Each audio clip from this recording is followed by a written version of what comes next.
ụmụ ibe ekene m ụnụ ndị ndozi ọdịnala Igbo ndị nsọ ala Igbo ekene m ụnụ asị m ka udo dịkwara n'ụbọchị nke taata na anyị nwawu ndị nsọ ala Igbo anyị emego upgrade from ndozi to nsọ anyị emego upgrade from ndozi to nsọ maka na asị na ihe agwọ mụrụ na-eto ogologo ihe anyị pụtara ụwa bụ idozi ọdịnala Igbo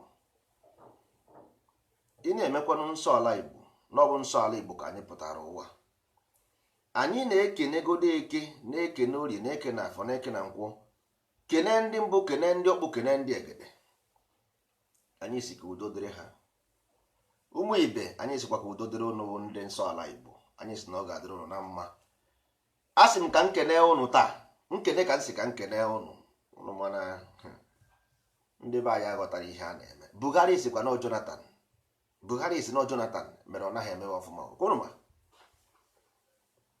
Buhari si ọwụ Jonathan mere ọ naghị emewe ọfụma ihe nji wee kwuo okwu a bụ na ụnụ na-anya ọfụma ụnụ ga-afụ na anyị anọghị n'egwu a na-agba ana m eti mkpu ebe a oge niile asị m gị nwa bụ onye na-ege ihe a were amamihe ị mụtara ebe a gaa dozie anị nna gị ma ọ bụrụ na ị chọrọ iso anyị n'ihe anyị na-eme jee dozie anị nna gị asịghị gị nye anyị ego asịghị gị na ị ga-eso anyị na-ege ntị ọfụma o relestin ị mana ndị be anyị ha anaghị anụ ihe ntị ha amamihe mere ha na ntị were amamihe ị mụtara ebe a jee dozie ebe ụnụ mana ọ bụrụ na ị sị na ị chọrọ ihe anyị na-eme anyị agwagịrị terms and condition maka na nwanne ọkwa ifuru crude oil anyị na refine o nwere process ọ na-aga before refine ya crude oil you cannot take it just buru ya naanị were enyewa moto asị ka ọ bụ o nwere process ọ na-aga for refining so ọ bụrụ na ị chọrọ ịga through process of refining then you stay clear lay low soro the place agbara gị soro ebe asị gị si ụzọ isi daa iberibe nsogbu adị ndị Igbo si na onye fere eze ka eze na-eru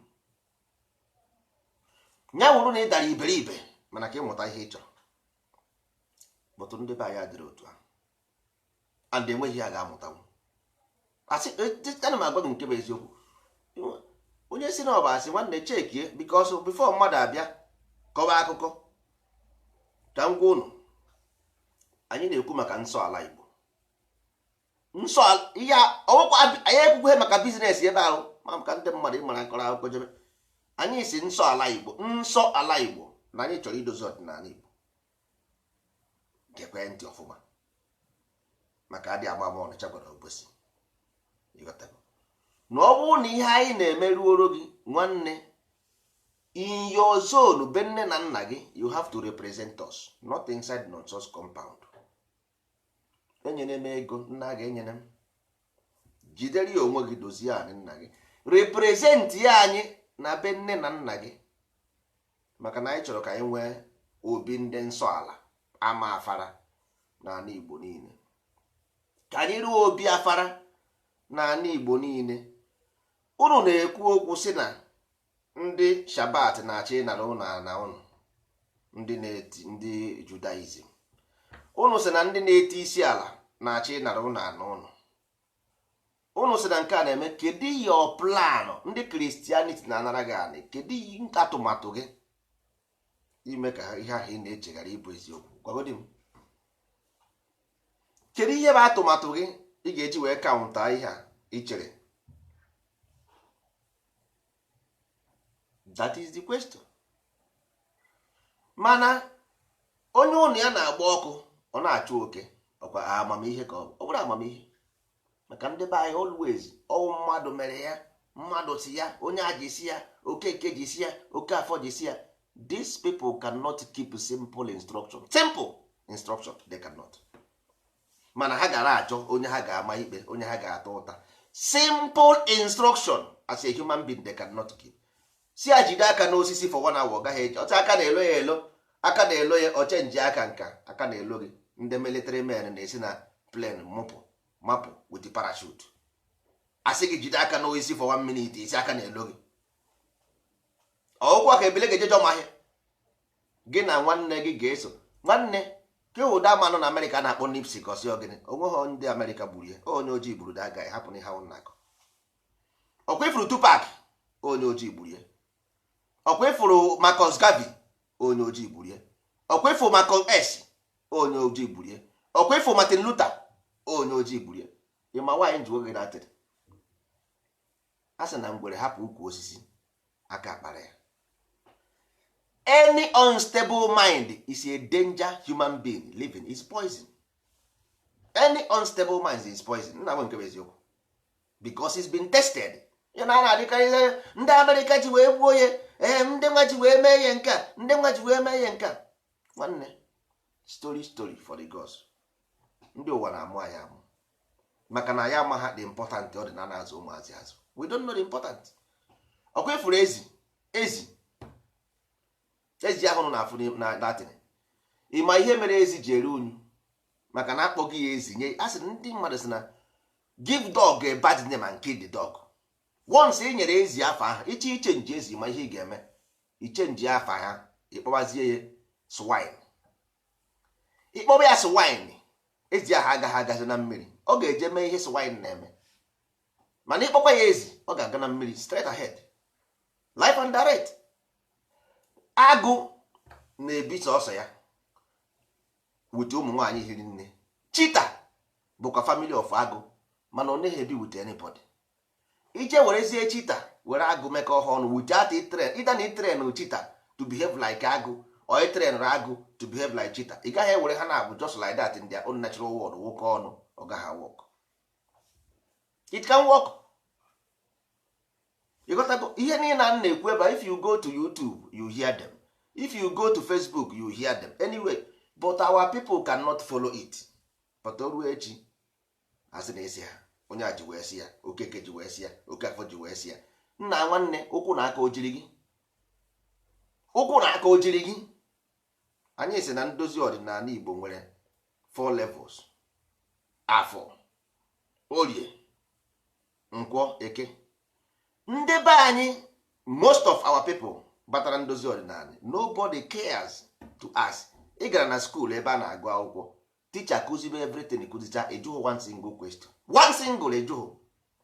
Teacher na mbọsị exam ruo, ide nonsense pass ya akwụkwọ, ọ ibu expo, ibusi expo pass ya akwụkwọ, rusie mbọsị enye gị project ka ime ịtaba bairo. Kodo onye who is fooling who? Ịgụsịa dị akwụkwọ pụta, ị gaghị enwe any profession. Ọkwa ịma, because ị mara ihe a na-akọ na school, simple as truth, is as simple as ABCD. Ị ga na-ayọ ndị be anyị biko tụmụta ihe ọsịmba. Isi amara ihe ọsịmba, at the end of the day Buhari asị Jonathan 4 years aga na ọ ba the second one, ọ sị na squandara ego for 16 years. No ya mere ọ naghị emewe ọfụma. Jonathan pasịrị Buhari every akwụkwọ gọọmenti, pass ya everything about selling crude oil. The money is coming, everything is coming. Then ka ezi ihe wụ n'ọwụ Jonathan mere ọ naghị achị ọfụma. Exactly the same thing. Anyị kwuru everything about ndozi ọdịnala na public, we don't hide anything. Anweghị anyị na-ezo ezo. The ball is on your court. Go and implement what we told you. Imeghe elukwu echi bịakwacha ọkọ na nso ka mme gịnị ka ị chọ ka mme. Anyị bụ ndị nsọ ala, mụnwa na onwe ahụ onye nsọ ala, so oke ọ dị ihe ọzọ. Ana m ebi ndụ nsọ ala already. I am onye nsọ ala already. Ọ bụrụ na ị gaghị eme na village on, is up to you. I am doing it on my own. Ana m emeri onwe m. Mbọsị ọbụla akwụkwọ anyị pụtara, akwụkwọ nsọ ala anyị pụtara, anyị enye ndị dị quite willing. All those people who keep the protocols on that, because on the chọrọ ịma ihe the protocol about ịpụ ndụ, ọ nwere ọ bụrụ iwu mmadụ, iwu gị na nwe ihe na-emere m. Ị nwere ihe na-emere m, kedu ihe na-enyere gị ụfọ? The protocol ndozi ọdịnala for your own mind control, for you, not me. so mụnwa na onwe m bụ onye nsọ ala. Ihe m na-enyere ndị akwụkwọ bụ ndị otu anyị bụ ndị nsọ ala ibe m, because ị gaghị ejebe mmadụ si ya na Igbo onye Igbo heritage ọkụọ gị aka ntị.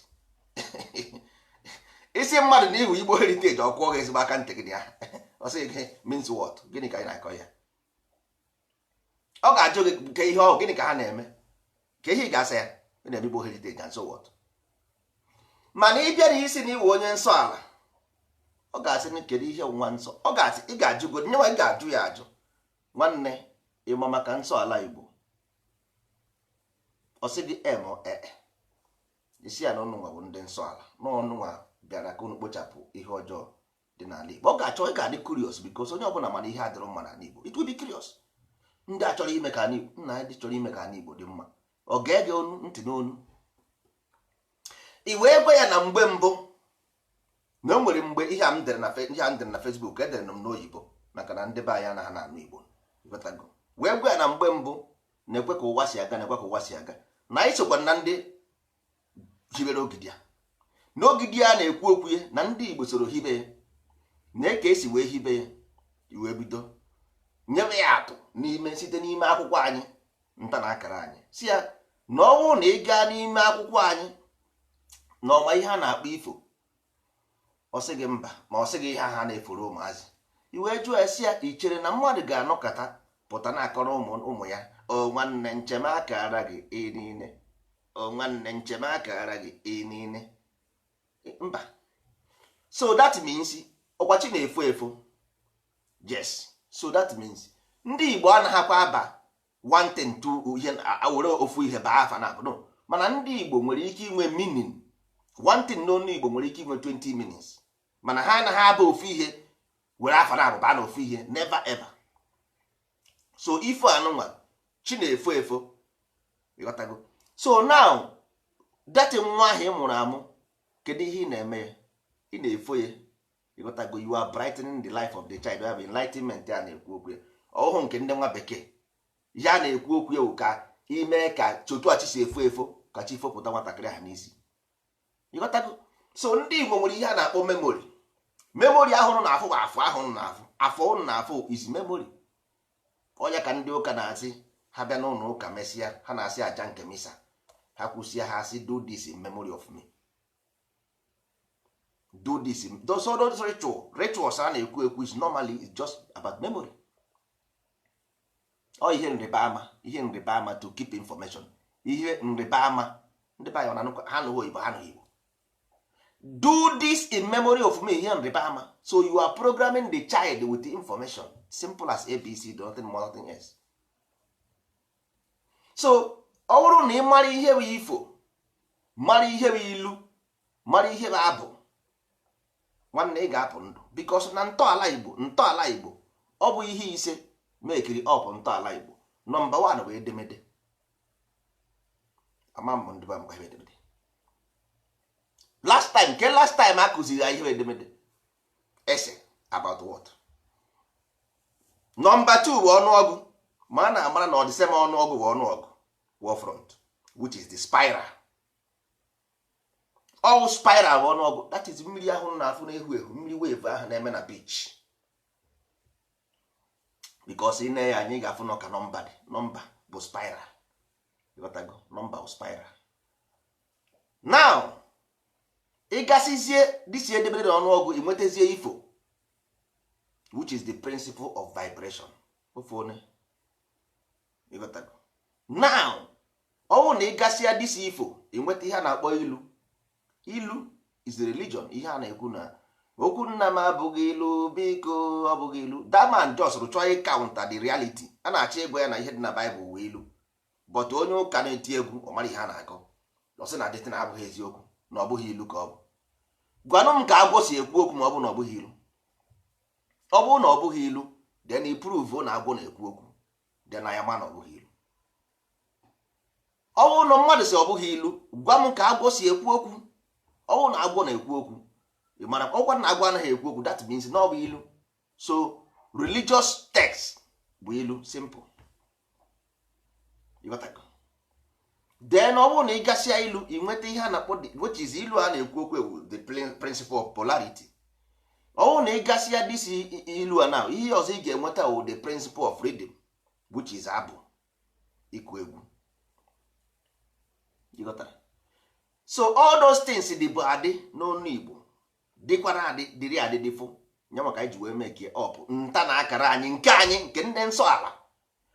Our kalenda bụ nke ndị nsọ ala, ọ bụghị nke ndị Igbo niile, ọ bụ nke ndị bụ nsọ ala Igbo. So ị nwere right ijekwe mee kalenda gị ka ị ghara isi na ndị ndozi ọdịnala ji wee sị gị ha asịghị gị. Enwekwa ihe anyị sị gị any property ọ bụla anyị nwere bụ nke ndị ndozi ọdịnala, ọ bụghị nke ndị Igbo niile. So ka mmadụ gara isi na mmadụ ibie because sometimes ị na-ekwu okwu mekwe ya ka ya onye ọbụla bụ onye Igbo chọrọ inwe ya nsogbu adị ka mmadụ gara isi na mmadụ na-eme ya impose something or something like that. No. So kalenda anyị belong to us. Ịchọ ikwere na ya good, ikwehe na ya good, but as long as n'iwe onye ndozi ọdịnala, this is what you have. For example, today ha na-celebrate Mother's Day na Christianity. Mmadụ one n'ime ụnụ ma ihe bụ aha njọkụ? Ọwụ na ịma ihe bụ aha njọkụ, kedu mgbe bụ aha njọkụ? Mgbe eji ene ọmụgwọ. Which number ka ọ fọlụrụ in? Number 5. Ndị Igbo ji ọmụgwọ is number 5 in July. Ịghọtago? So 50 month ọnwa aha njọkụ because before erie ji ihe ahụ m na-akpọ iri ji normal ọikwa ozu. Ịghọtago? Ọikwa ozu ọihu because ife ji ọkụ ka ọ bụ ihu ji n'ọkụ ọikwa ozu ka ọ bụ because ji wụ the body ịhụ ya n'ọkụ igbu onye. So ọikwa ozu ọikwasịa dị ozu ka iyeri ji wee after ka akwasịrị ozu ka a na-eri ji. Then be first of all aha njọkụ which is the 5th month, then ịkwa ozu 6th, then iri ji 7. You got that?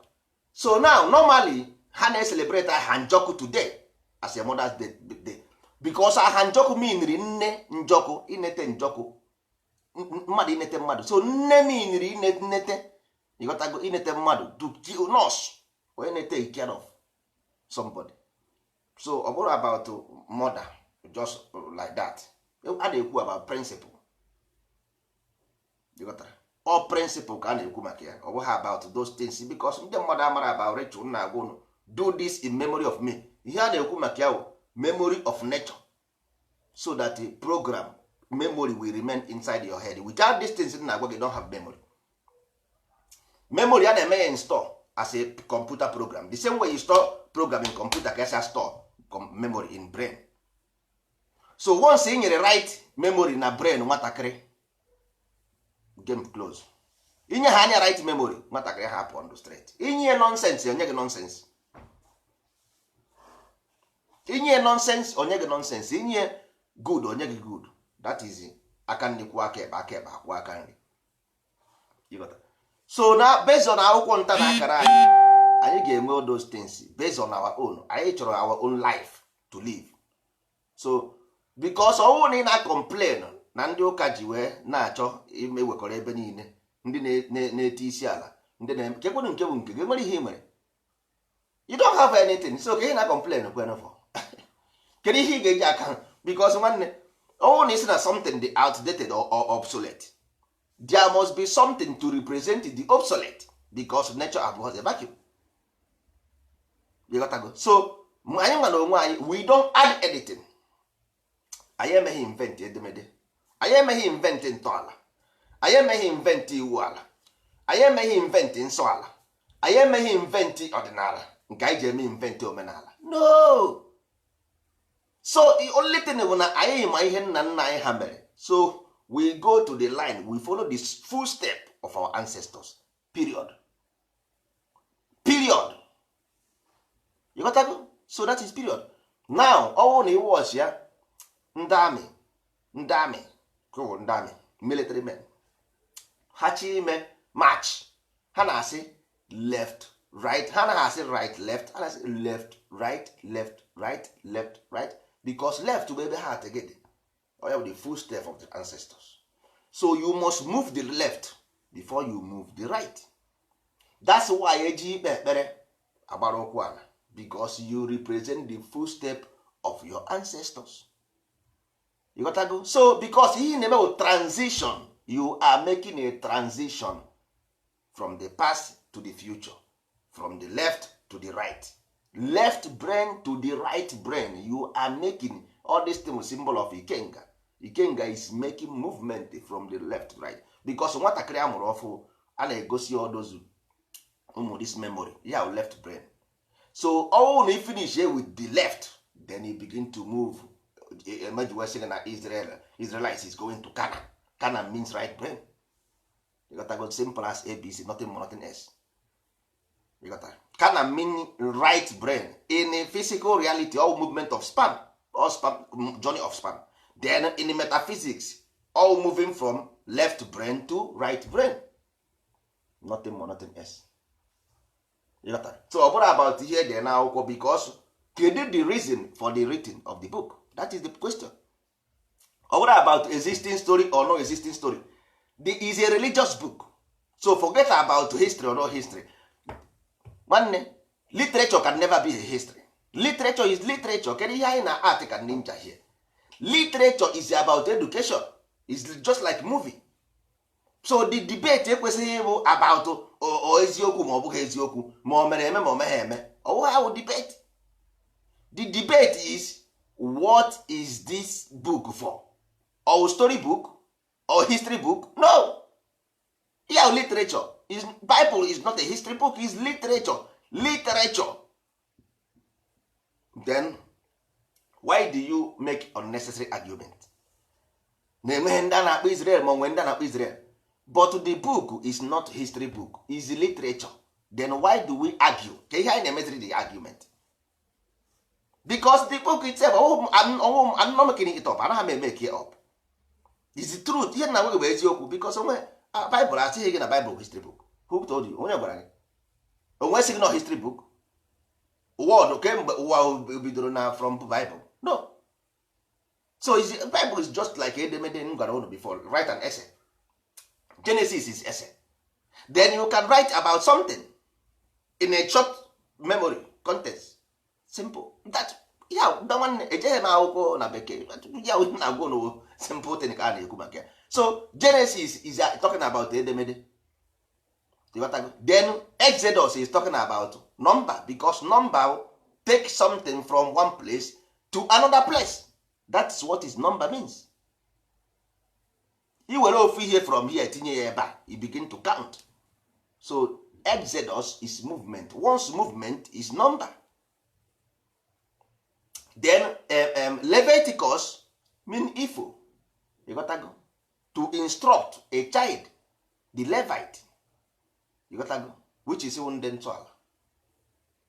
You got to. So then as otapo si na-aga because ọ na ịghọta ihe a na-akọ maka ịma na ihe a na-ekwu about education, ọ bụghị about just one man somewhere he will come and carry everybody and go. Moses came and take everybody to the promised land. O ruru ebe ahụ so ka onye rụziri die Moses erughị promised land, Joshua erughị promised land, ka esikwara onye ga-eru die.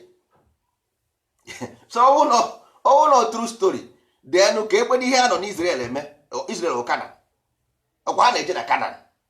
Eche m ọsị Canaan ka a na-eje na kedu ihe a nọ Israel o Canaan?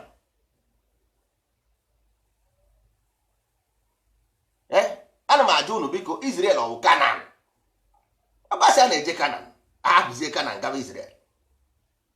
Ọkwa dis Jacob bụ onye chenjiri afọ ya to Israel because na ọ fightere with God and win. Ha ọ fightere ekwensu. Unu ama ihe a na-akọ that place. Lord ka ọ na-ekwu maka ya, which means evil. We fight with devil or with God. He also with Lord. I fought with Lord and win. Ọ ekwensu ka a na-akpọ Lord. You got that because ọ a strong man. That's why they call him Lord. Oh no, win the devil ha na-ekwu maka ya. Then I mere o ji wee change afia to Israel according to the history of the book, not me. So ọ bụ na ndị be anyị na-agụ destiny ha na-aghọta ihe dị n'ime. Ana m agwa gị ihe dị n'ime dị akwụkwọ, ọ bụghị ihe m na-ekwuru onwe m. I'm telling you what is there. You got that? So ndị be anyị ewezi na this religious book as a history book or educational book. Education. So o nwere something mere n somewhere. Ma o mere na America o, ma o mere na Japan o, ma o mere every here o. All those things will text drop to text edebere ndị mmadụ debere. You got that? So for example now, ị bịa na African story, Egypt is good. Ịbịa na Jewish story, Egypt is bad. Ịbịa na African story, Pharaoh is Afara, which means prophet. Ịbịa na Jewish story, Pharaoh means evil man nke jidere ndị Israel na slavery. So ihu, but ichekwere na your ancestors bụ the people Jewish na ha mean misery, because for Israel Egypt means misery. You got that? So you accept that na you mean misery because Egypt Greek language. So normally they are talking about you. So because that language and about Egypt then created it, because before it was you. So if you accept that you mean misery, that's why they use the African continent as dumping ground, ebe misery, because indirectly how all these things now is kind of magic. It's a magical method. If you accept those things, you become them. Na mbido Ezi, as long as Ezi still bear the name Ezi will go to Mmiri. I'm telling you. As long as they believe those things nọ n'ime akwụkwọ ahụ, as long as you believe, you will be a misery, because he na-ekwu we are not going back to Israel, Egypt again. Ịma ihe Egypt mean? You don't know. Egypt mean oji, black. Egypt mean black. Wema, oji. Egypt means oji, but you are not going back there. The black land. You are not going back to the black land. You are not going back to who you are anymore. You are just wanderer. You are a misery. Ọkwa ihe ahụ iji aka gị kwuru na-ekwuru onwe gị every day. It say it every day without knowing it. That's why you worship the image they gave to you. That this man will be your God forever, because your image means misery, means poverty. So this image here is the one, your salvation is this image, and the image you see in the mirror as your own image is misery and poverty. So automatically your spirit is being separated. That's why ndị Igbo ji ekwu ndị Igbo gburu ejima, ndị Igbo gburu ejima. Ha amaha na ihe a na-ekwu your spirit and you, because onye nwa bụ ejima gị, nothing more, nothing else. Ejima gị a na-ekwu maka ya you and your spirit onwe gị. You got to go. So you are driving yourself crazy without knowing it. Because ọ bụ na mgbe a gbara egbe agago, mgbe a na-eme anọkọta eburu plan gaa na country kụsasị obodo agago. So ha need a different strategy to continue this thing. Then ha use all this method, because spirit letter ka ọ na-eji arụ ọrụ, letter alphabet edemede. Spirit bụ letter alphabet ka o ji arụ ọrụ edemede. Then ọ bụrụ na ịghọtaghị ya, ma na ịbara n'akụkụ. So that's why them ha panyere gị akwụkwọ a, panye gị uche ha panyere gị with destruction. Ha need anọ na yard na-aṅụ champagne. Ha nọ na yard na-aṅụrụwa champagne. Ngwa na-egbuzi onwe gị n'anya. Onye ojii ọbụla pụtaranụ, onye ojii will bring him down. I'm telling you. Onye ojii ọbụla pụtaranụ, onye ojii will, until ndị ojii learn how to be strong.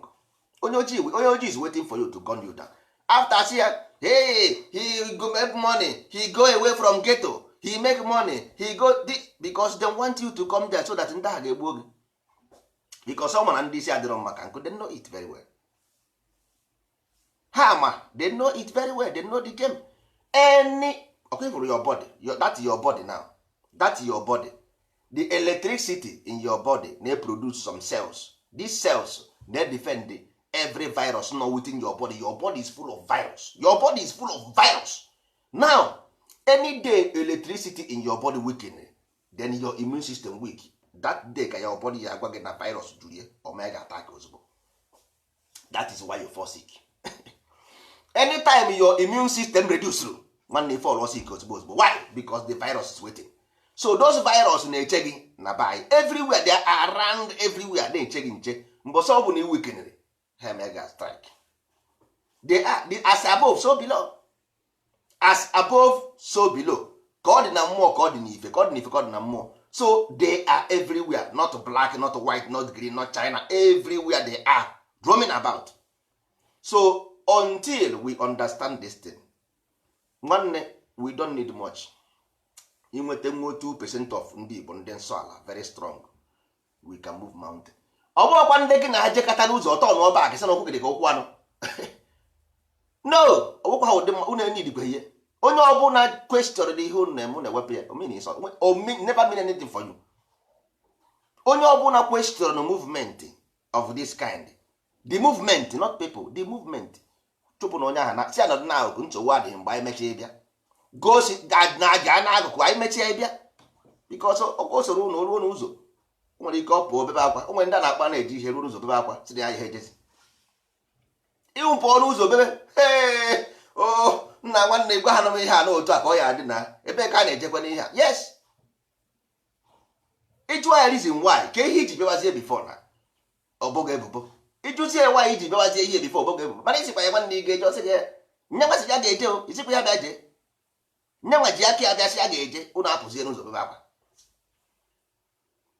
So ụmụ ibe, nsọ ala ka anyị ma enwezi ihe ọzọ, and nsọ ala anyị na-ekwenu we back it up with a na-akpọ nta na akara. Nta na akara anyị bidoro na ntọala. Ntọala bụ the first one, which is this first one ahụ ise 5 writings. That 5 books bụ edemede, ọnụọgụ, ifo, ilu na abụ.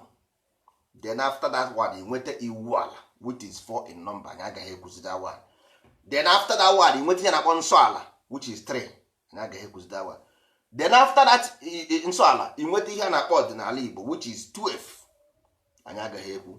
After ọdịnala nweta omenala which is 12, ọ dị anyị padị na padị, anyị anaghị ekwu ka were tipenti ọwa ịpụọ na streeti ị na-ekwu nwanne.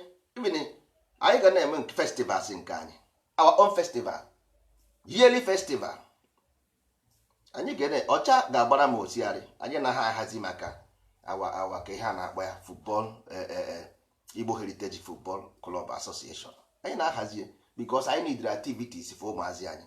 Ọwụ na ndị be anyị dị ready because ndị be anyị dị ready nwanne. Ọ bụghị a problem, abụghị idea, ọ bụrụ dị ready. Ọ bụrụ idea but the problem. No, we don't have men of honor anymore. Nwere ka ebe ha nọ, where are they? Anyị nwere people so na Facebook. Ịma na Facebook ị nwere ike ịnọ n'okpuru bed na-akọ nonsense on the ground. Ndị adị nwanne kedu ihe ọ nara gị pụta na mee exercise yourself, just your culture must ihe mma m ekwu okwu nkwụsị ya. Ịchọ ime ịchọ ịhapụ, I will tell you the truth. Ịchọ ime ịchọ ịhapụ ma agba agbacha eche, aga m agba agbacha eche. Ị na-achọ ka mbebe implement mụnwa. Ifughara Buhari ka o bu egbe na-akpagharị ifughara Buhari ka o bu egbe mba. Onye ọbụla nwere aka ọrụ nke ya, onye ọbụla ekere ọrụ eke, onye ọbụla nwere ihe ọ na-arụ. Enwere ihe ndị Igbo na-akpọ mkpọkịtị.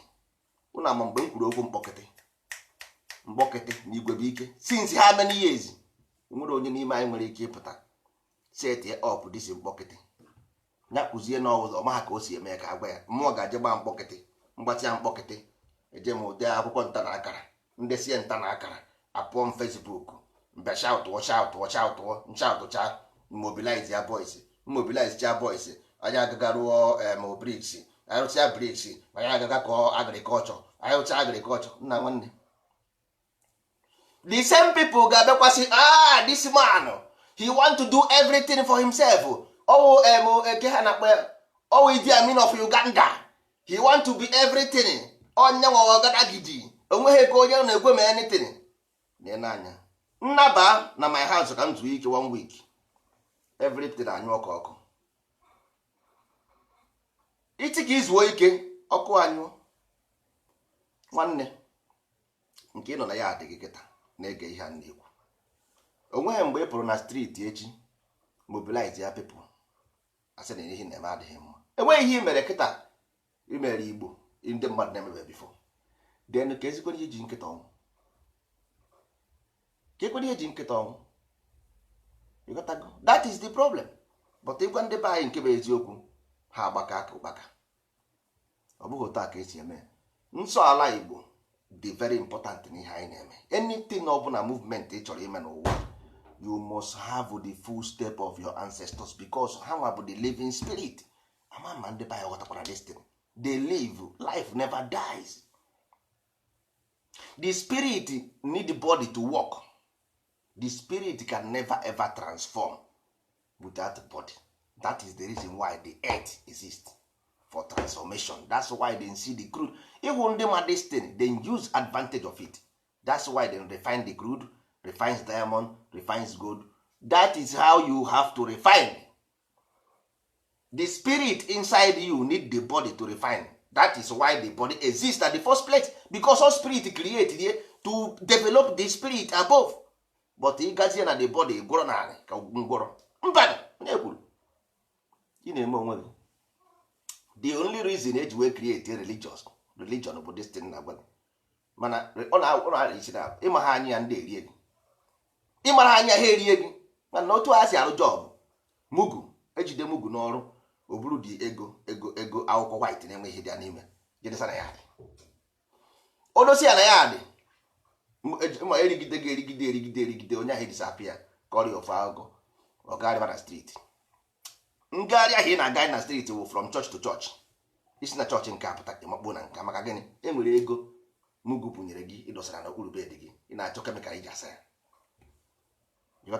Ọ na-achọ kemikal o ji asa dị ego, ọ pụta na street, onye ọbụla ọ fụrụ odi ya ka oyiri onye ahụ bunyere dị ego, ọ sị ya bịa o mere ya enyi na enwere kemikal, enwere m ego, enwere m $200 million, anyị need kemikal eji asa ya, anyị mechaa ya eke ya mgbe ikirikwe esmo erie ọ bụrụ oge ịdọmpụọ ya, ọ chọwakwa onye ọzọ nwere kemikal eji asa dị ego. ịghọtago? So ọ bụ ihe a ka ndị ụka mere ụnụ. So isi na Assemblies of God pụta ịmaba dị esi pastọ nna nwanne gị ji na-eme nka, nwanna gị ji na-eme nka since ị gara village n'ụsọ ya nwaanyị, ihe anaghị agazi ọfụma.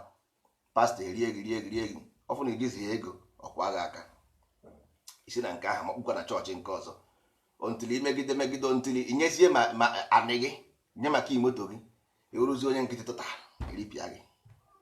Onye ahụ nwanne oriri ka eriri gị, nna agwa gị nke bụ eziokwu, oriri ka eriri gị, hapụ ihe a na-akọ. Because ọ bụrụ na iwọchi ọfụma, kedu the intention? Bagodi bụ the benefit. If the benefit is of the mind, then what nsọ n'onu oyibo is holy, to purify yourself. So kedu onye bagodi m ihe that is their book mean? Kedu ihe Bible mean? Book of the Son. Ke ihe bụ Son? Purifier. Ke ihe izi na-agwa Jesus the Christ, Jesus the anointed one, Jesus bụ gịnị? G. Don't play with the Roman alphabet. GI still mean yam. GI still remain Jesus, still remain Osuji, still remain the same thing. Is just one year, just magical method to waste the mind, but all Latin alphabetical. So that letters in alphabet are very important. So it on what the J upside down onye gị mgbọrọ Moses, onye gị achara. It on what the Jesus upside down onye gị isi agwọ achara, onye gị agwọ nọ n'osisi.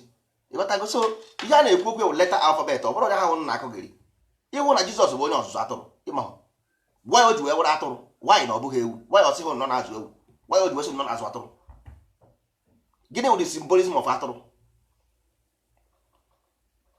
ịghọtago? So all those things ebe ị ga na-ene anya bụ ihe a. So ya ka anyị na-ekwu, ọ bụrụ na ịghọta ihe a na-ekwu maka nsọ ala, then ị mara na is more better for, because it's all not about the mind, because ihe a na-ekwu the mind. Ọ sị gị, ọgwa ha sị gị follow me,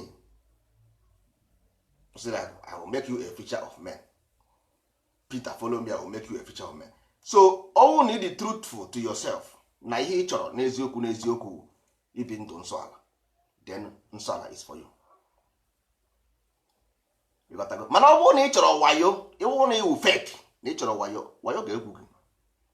Ọwụ ihe onye chọrọ ka ọ na-afụ, ihe ọ bụ na mmadụ chọrọ n'ụwa ka ọ ga-enweta. Ọ bụrụ na ị dị truthful na iwe victim of the fraud, no problem, we want you. Ọ bụrụ na iwe victim of the fraud, nsogbu adị. That is why we are here to rescue the victim. Mana ọ gwara ndị oke amamihe feeling ya amacha everything good and fine, I wish you success. Ịghọtago? Nọdị ebe a nọsia ike. Mana ọwụ ndị agha si na no, I want know the God. I want to trust the God and do the right. Those people ka anyị chọrọ, because ọ bụ ha nwa bụ ndị a ga-eme rescue. Ndị a ga-rescue those people bụ the victim out of ignorance. Ọ bụghị the victim out of foolishness. The victim out of ignorance ka a chọrọ rescue. Ọ bụghị the victim out of foolishness. Enwere ndị wụ foolishness, ndị fi na ha macha ihe niile. All those ones wụ fool ka a na-akpọ ha fool, because e pere fool ka a na-ekwu maka ya. Ịma ihe niile mana ịma ha na destiny bụ wayo. Mana enwere ignorant na ọmarọ, but he is innocent. Ọ ya bụ atụrụ a na-ekwu maka ya. Ihe atụrụ symbolize innocent. Ọ mara ihe a na-akọ, because ọ chọrọ, you want to trust the God and do the right, but unfortunately the fraud man catch him, jide ya aka, kparị ya aka, na-akwọ ya ezigbo ịba with mind control. So ndị agha bụ ndị anyị chọrọ achọ nwanne. Everything is you. Ọ bụ ngụnwa. Mana ọwụ na ana Igbo epụghị ome na nsọ, ọwụ na ana Igbo epụghị ome site na nsọ, ndị Igbo nwere ihe na-akpọ nsọ nwaanyị. Ka nke ọrụ na akụkọ dịka Chisikenye. Now gịnị wụ nsọ nwaanyị? Nsọ nwaanyị wụ ihe a nwaanyị na-eme every month. Ọ na-egbu ọkụkọ, ọ bakwasị ọbara. Unu afụga na nwaanyị na-egbu ha ọkụkọ nwere ihe a na-akpọ ovary, yiri akwa, maka ha na-eyi akwa. Nwaanyị na-eyi akwa every month, o gbusia dị ọkụkọ yi akwa. Unu afụgo nwaanyị yiri akwa na-egbughị ọkụkọ? Ọ naghị eme n'ụwa. It never happens before. Unless mụ na asịrị na magic mere somewhere, I don't know. Mana nwaanyị ọbụla na-egbughị ọkụkọ enweghị ike iyi akwa. Never. Not today, not tomorrow. So ngị nwa na onwe gị ji wuru mmadụ, ma ọ bụrụ na igbughị ọkụkọ, if purify the mind, you can never ever marry with Holy Spirit. It's impossible. Ọ dịghị possible. And then when you process, you have, if you want to do this thing, there is a process. Simple. Ọwụghị maka if you like igbuo ọkụkọ 100, if you like igbuo ewu 1 million, all those things bụ ihe ndị Igbo na-akpọ allegory. Do this in memory of me. This thing bụ maka children ndị a na-eme animal kingdom. Ụmụaka na-azụ azụ, ife ụmụaka na-azụ ha with animal kingdom, a na-egosi ụmụ anụmanụ. That is what you see. So bụrụ that is our problem. Ndị ahụ problem anyị. Ihe a wụ the mind of lower level ka a na-akpa ya, child level of mind development. So ọ bụrụ problem. The problem bụ ndị na-egwu wayo. Ọ ndị na-egwu wayo ka anyị dị against. Ọ bụghị na mmadụ na-egbu ọkụkọ ma ọ na-achụ aja. No. Ihe anyị na-alaiki ihe bụ ka a na-eme ihe na street because ọ dị dirty. Ọ bụrụ about the symbolism. Ọ bụ na ọ dị dirty na street, number one. Number two, na ndị a na-anapụ mmadụ ego na-akọrọ ya story. Ọ bụrụ about ogburu ọkụkọ ma ogbu ha ọkụkọ. Those things wụ symbolism. Nwere ihe ụmụazị ya na ọ bụ nwatakịrị na-awọchị Animal Kingdom movie of the same thing. So it's just about memory. Nwere ihe ọzọ. So ndị wụ problem bụ ndị a ndị Jewish Judaism na ndị Christian na ndị Islam. Ọ ndị ahụ because ndị ahụ fada ndị agbadogo mgbọrọgwụ. So ndị a dị professional, ha bụ ma anya ya. Ndị be anyị amara anya ya, ha mara egwu wayo. Ndị be anyị amara egwu wayo. Ọ bụrụ na ndị be anyị ma egwu wayo, ha ka nwetago the whole land. So ha amaghị egwu wayo, so ha adịghị professional. Ịmagonu ihe mmadụ na-amaghị anya, ọ maghị eme ya ọfụma. Mana ndị nke ọzọ ahụ professional, so ha mazi ka ha si eme well, very very well. So ndị be anyị amara about, ọ bụrụ na ndị be anyị ma anya ya, agaghị m agwa ha the trick ka ha mee ụmụnne ha arụ. So ọ dịghị mma. So biko ọ ka mma proudly nsọ ala bụ ebe anọ. Proud kwuo onye nsọ ala. Ebe ọ ga-eme mara ihe bụ omenala Igbo. Ebe ọ ga-eme mara ihe bụ ịlụ ụwa. Ebe ọ ga-eme mara ihe bụ ọgbanje. Ebe ọ ga-eme mara ihe bụ iyi ụwa.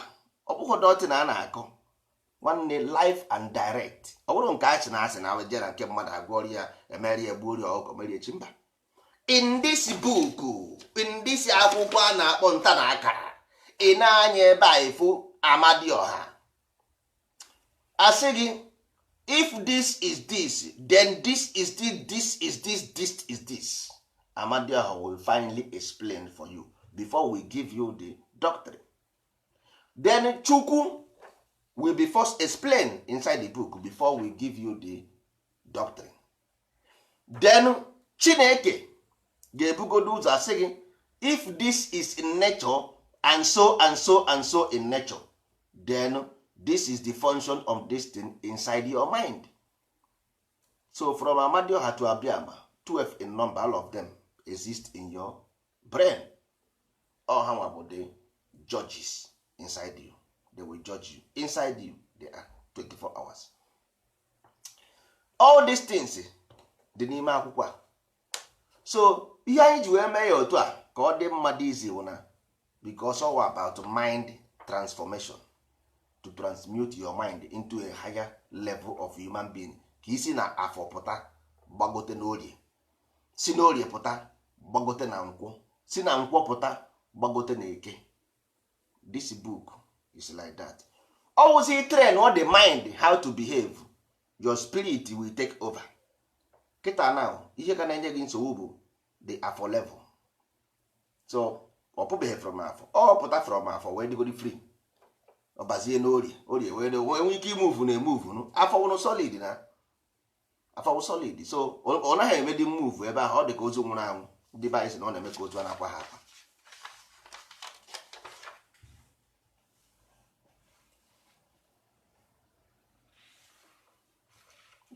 So first of all godi anyị ga-esigodi n'afọ pụta wee nwee chansị imegharị ahụ. Ndị be anyị na-eme anụ atụ ogwugwu asị ya, ogwugwu asịghị ya, mana ị na-egwu mmiri. Wanyị ji akpọ m igwu mmiri ogwugwu? Wanyị ji akpọ ya ogwugwu? Ọkwa ị na-egwu mmiri na nke ị na-akọ, mana mbọsị ọbụla ị kwụsịrị ifegharị aka gị ahụ ị na-efegharị, mmiri ahụ erie mkpema. Mbọsị ọbụla ị kwụsịrị ife aka gị ị na-efe, ịkwụsị na-efe aka na-egwu mmiri, kwụsị ife dị aka ka mmiri ahụ nyụọ gị anya. Plen na-efe n'elu, ọkwa ịma dati propela ya ahụ, propela na-ebu plen, ọ propela bụ ogwugwu, bụ plen ahụ nwa agbanyụọ dat propela, ụdị speed oge dị si ebe ahụ, ụdị ikuku ya ebu ya nwere ike osi na Jamaica o buru ya na Japan. Ndị nna nna gị bụ ndị mbụ, ndị ọkpụ na ndị egede. Ndị a nwegidere brain na-ajụ ma brain ọfọkwara. Ha nwegidere brain. Ndị nwa ngwọrọ, ụmụ ngwọrọ si na Belgium na England bịa sị gị na destiny bụ evil, ukwere makwa ihe evil. Nwanne nwere specific name evil. All character, evil is a character, it's behavior. Evil is behavior. Then why somebody tell you na this glass bụ evil? How can this glass be evil? Ọwụ na m ewere this glass kụọ ya n'isi. How can the glass be evil? Kedu ihe mere glass a evil? Ọwụ na m ewere ihe kụọ gị n'isi. Ndị Igbo si arụ si arụ is machine just like a body. Then the movement of the universe, ọ na-agwa gị the source of the movement ebe arụ si, the movement, the mind, the mental, everything. Look at this osigo character and behavior, cause and effect. That is ihe a na-akpọ maka arụsị, cause and effect. Because look at the source of this evil, look at the source of this good, look at the source of this movement. Ofu okwute tugbo unu n'ise pọta ozu huru gị, isi ọbụ nwere evil somewhere. Nwanne, kedu automatic evil somewhere? Ụka na m agba unu na mgbe nwere ihe anyị na-eme ọrụ anụ. Problem anyị nwere abụrụ about this symbolism or animal sacrifice or all the fear we store into it. That is the problem. Maka igburu oke igburu ewu the problem. The kind of fear etinyere that place. O sị gị na arụsị dị ebe dị, enwere arụsị dị ebe aha, azụ aha dị ebe ahụ, iri onye ru azụ ahụ ọnwụọ. Enwere mbọsị eke nọkọtara pụta na the whole village, rie everybody. Enwere eke nọ ebe aha, agwọ nọ ebe aha, na aga ya aga, igwu agwọ nwa ha ka the whole village, eke ha ka the whole village. A na-akọghịrị. All the kind fear etinyere deal with the problem. Ọ bụghị ma igburu ọkọ ma ịchụra. No. And we cannot stand it. The only way for you to, because spirit must pass through body. One day, you will living being. If you let your life waste, one day, you got half of it. Because it's your life. It's your life. How can you just live in this solidity, solidify your mind forever and ever? Otherwise, You know the consequence because you don't know about this. You don't know the consequence to your own spirit. You don't know because you are solidifying the spirit. You solidify. You cannot ascend anymore. You cannot escape the door. You block the door because that's again. Arụsị. How can there be automatic evil? It does not exist. It's impossible to be automatic spirit. Ndị Igbo so na ajọ mmadụ bụ ajọ mmụọ. Then ajọ mmadụ bụ ajọ mmụọ. So ọ sị gị na ị ga ọkwa ndị ụka si na eternal life. Okay, ka anyị jee n'ụlọ ụka ka ghara isi na anyị na-asị asị. Ka ezi ihe bụ eternal life. Gịnị bụ eternal life? Anyị gwakwuru ya. Gịnị wụziri eternal life na ebe ị chọrọ eternal life na so ị chọghị ịnwụ anwụ. Kedu izi ihe ga-eme ma ọ bụrụ na ị nweghị eternal life? Ifuru ihe nna gwa gị. Ndị Igbo sị gị agwụ ọnwa agwụ ịda na egwuru ọ ịbụrụ agwụ ịda na egwuru ịmara nna agwụ na ndị Igbo na-eji ofu okwu tigbuo nnụnụ na-abụ ịda na egwuru agwụ ọ ịbụrụ agwụ ị na-aghọta ihe m na-akọ. So for you to be agwụ you must do ntọala. Ịchọkwa na egwu igworo narị maka ndị Igbo na-aṅụ asị gị aṅụ na nkwụ na nkwụ na-abịa. Nkwụ bụ nọmba 4 because owe ogidi ọdịnala bụ odinala odi ịmanye odi to put pillar the 4 pillars symbol of the 4 pillars ndị western occult zuoro. Ọ ndị Igbo nwe ya ka na-akpọ odinala ịmanye odi n'ala. Ịghọtago? Onye ka a na-ekwu maka ya otu ndị be anyị mba gasị gị ọ bụ gịnị ka ọ bụ ndị mmụọ ka gasị na ndị nwere ndị mmụọ bụ evil ka gasị na nwere ndị mmụọ ka ndị mmụọ bụ evil ha mana ị na-amụ nwa ka ndị nwaanyị na-amụ nwa kedu ezigbo ihe a na-amụrụ nwa ọhụrụ evil okekwere ka emere ihe evil. I don't understand. Evil means evolution, to evolve. Either you evolve above or you evolve below. The same love in a higher frequency is a love sweet. The same love is lower frequency is hate. The same love, because if you love somebody unu so okwu ị chọrọ igbu gịnị akọwa gịnị anụ ọgụ all the same person ahụ ị love before ka gịnị anụ ọgụ na. So all the frequency lower a sị na ngwere hapụ ukwu echi aka akparị ya. So all the same love ahụ kwa hate mana all the frequency change o lower o high ya ọtọba ụtọ o lower oluwinu. So ọwụ na ị chọrọ ịpụ ndụ dịka nwa nke Chineke n'ime mmụọ na eziokwu, n'ime mmụọ na eziokwu ọkwa nke fake anyị anaghị eme fake ya hụ pastọ anyị wụ ndị nsọ ala Igbo, the holy of the holies. Ịghọtago? So ọwụ na ị chọrọ ịpụ ndụ n'eziokwu na ị chọrọ ịma ihe bụ amamihe Amadioha ya bụ amamihe, the shepherd onye ọzụzụ atụrụ, na ị chọrọ ịma ihe bụ Chukwu maka na ihe ọbụla dị n'ụwa something must push it, na ị chọrọ ịma ihe bụ Chineke nke na-eke eke the creator mbụ nsọ nwaanyị a na-ekwu okwu nsọ nwe anyị ọnya bụ nsọ nwe anyị nsọ nwaanyị mana ịma ha na-enwere ihe ọzọ na-achọ ịgwa gị ebe aha na holy, the holiness that owns you. That's why eji wee gbuo dị ọkụkọ clean the body before eyie dị akwa. Chineke ịbazie na dati odi aha na-ekwu okwu the two poles then imitizie ekwentị gịnị ya agba mgba. Ndị Igbo ji wee na-agba mgba ndị Igbo na-abụ symbol of number 4 ọnwa anọ. Ndị Igbo na-agba mgba because a na-achọ ịmụ eze. A ga-amụ eze number 50 agwụ. Ọ na number 50 ahụ ka Igbo na-eme festival of the new year, traditional new year. Ịghọtago? Because new year means eze ọfụ, new king. Ịghọtara? So now gịnị ekwensu ga-agba mgba ọ bụrụ na imerie ekwensu iwere agwụ ekwensu merikwa enu gị nwanne ị na-aka naghị. Ịghọtago? The principle of polarity, principle of gịnị polarity. Ndị Igbo na-agba mgba mana onweghị onye n'ime ụnụ asị kedu ihe mere ndị Igbo ji wee nwee traditional wrestling.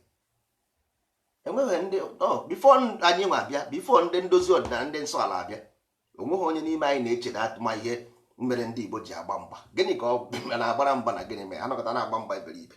Mba, there is a reason for it. So the reason na bụ na gị na Ekwensu ga-agba mgba. Unu gbasịa mgba, o merie gị, ị na-aka na ya mberikwe n'aka na ebe ahụ ka ndị Igbo na-asị gị mara chi ụwa gị. ịghọtago? Because chi ụwa gị dị for agwụ the eternal part of you. Ala bụ the part of you nke a now the chance ngwa aka ji ọfọ bụ ala. Then ife ji ọkụ bụkwa nke nwa the part of your soul nwere access to transformation. Then plus Ekwensuzi nyanwa bụ the negative part of you, but ị ga-use kwe mgbe ọbụla ị chọrọ ma ịnọdị in control. Can use it for your enemy because all your power. Mana nwa bekee si na ọ bụ ajọ mmụọ nke na-etufuo ya, ịtụfuo ya marazi nke ga-esi wee. If I want to make you powerless, I remove your ngwa gị na your power evil, then you throw it away on your guy. Ngwa gị na your power, because Ekwensu represent your negative part, iwe gị, your anger. It's your anger bụ Ekwensu. So this is your anger. If your anger dominate, ị na-aka na ya. Mana if you dominate the anger, then you can use it when necessary. Mmadụ kpasuo gị iwe, were ya ụta jaa ya ezigbo aka ntị ha na ya. Ịghọtara? Then ọwụ na idebeghị ọfụma ọnyụọ gị anya.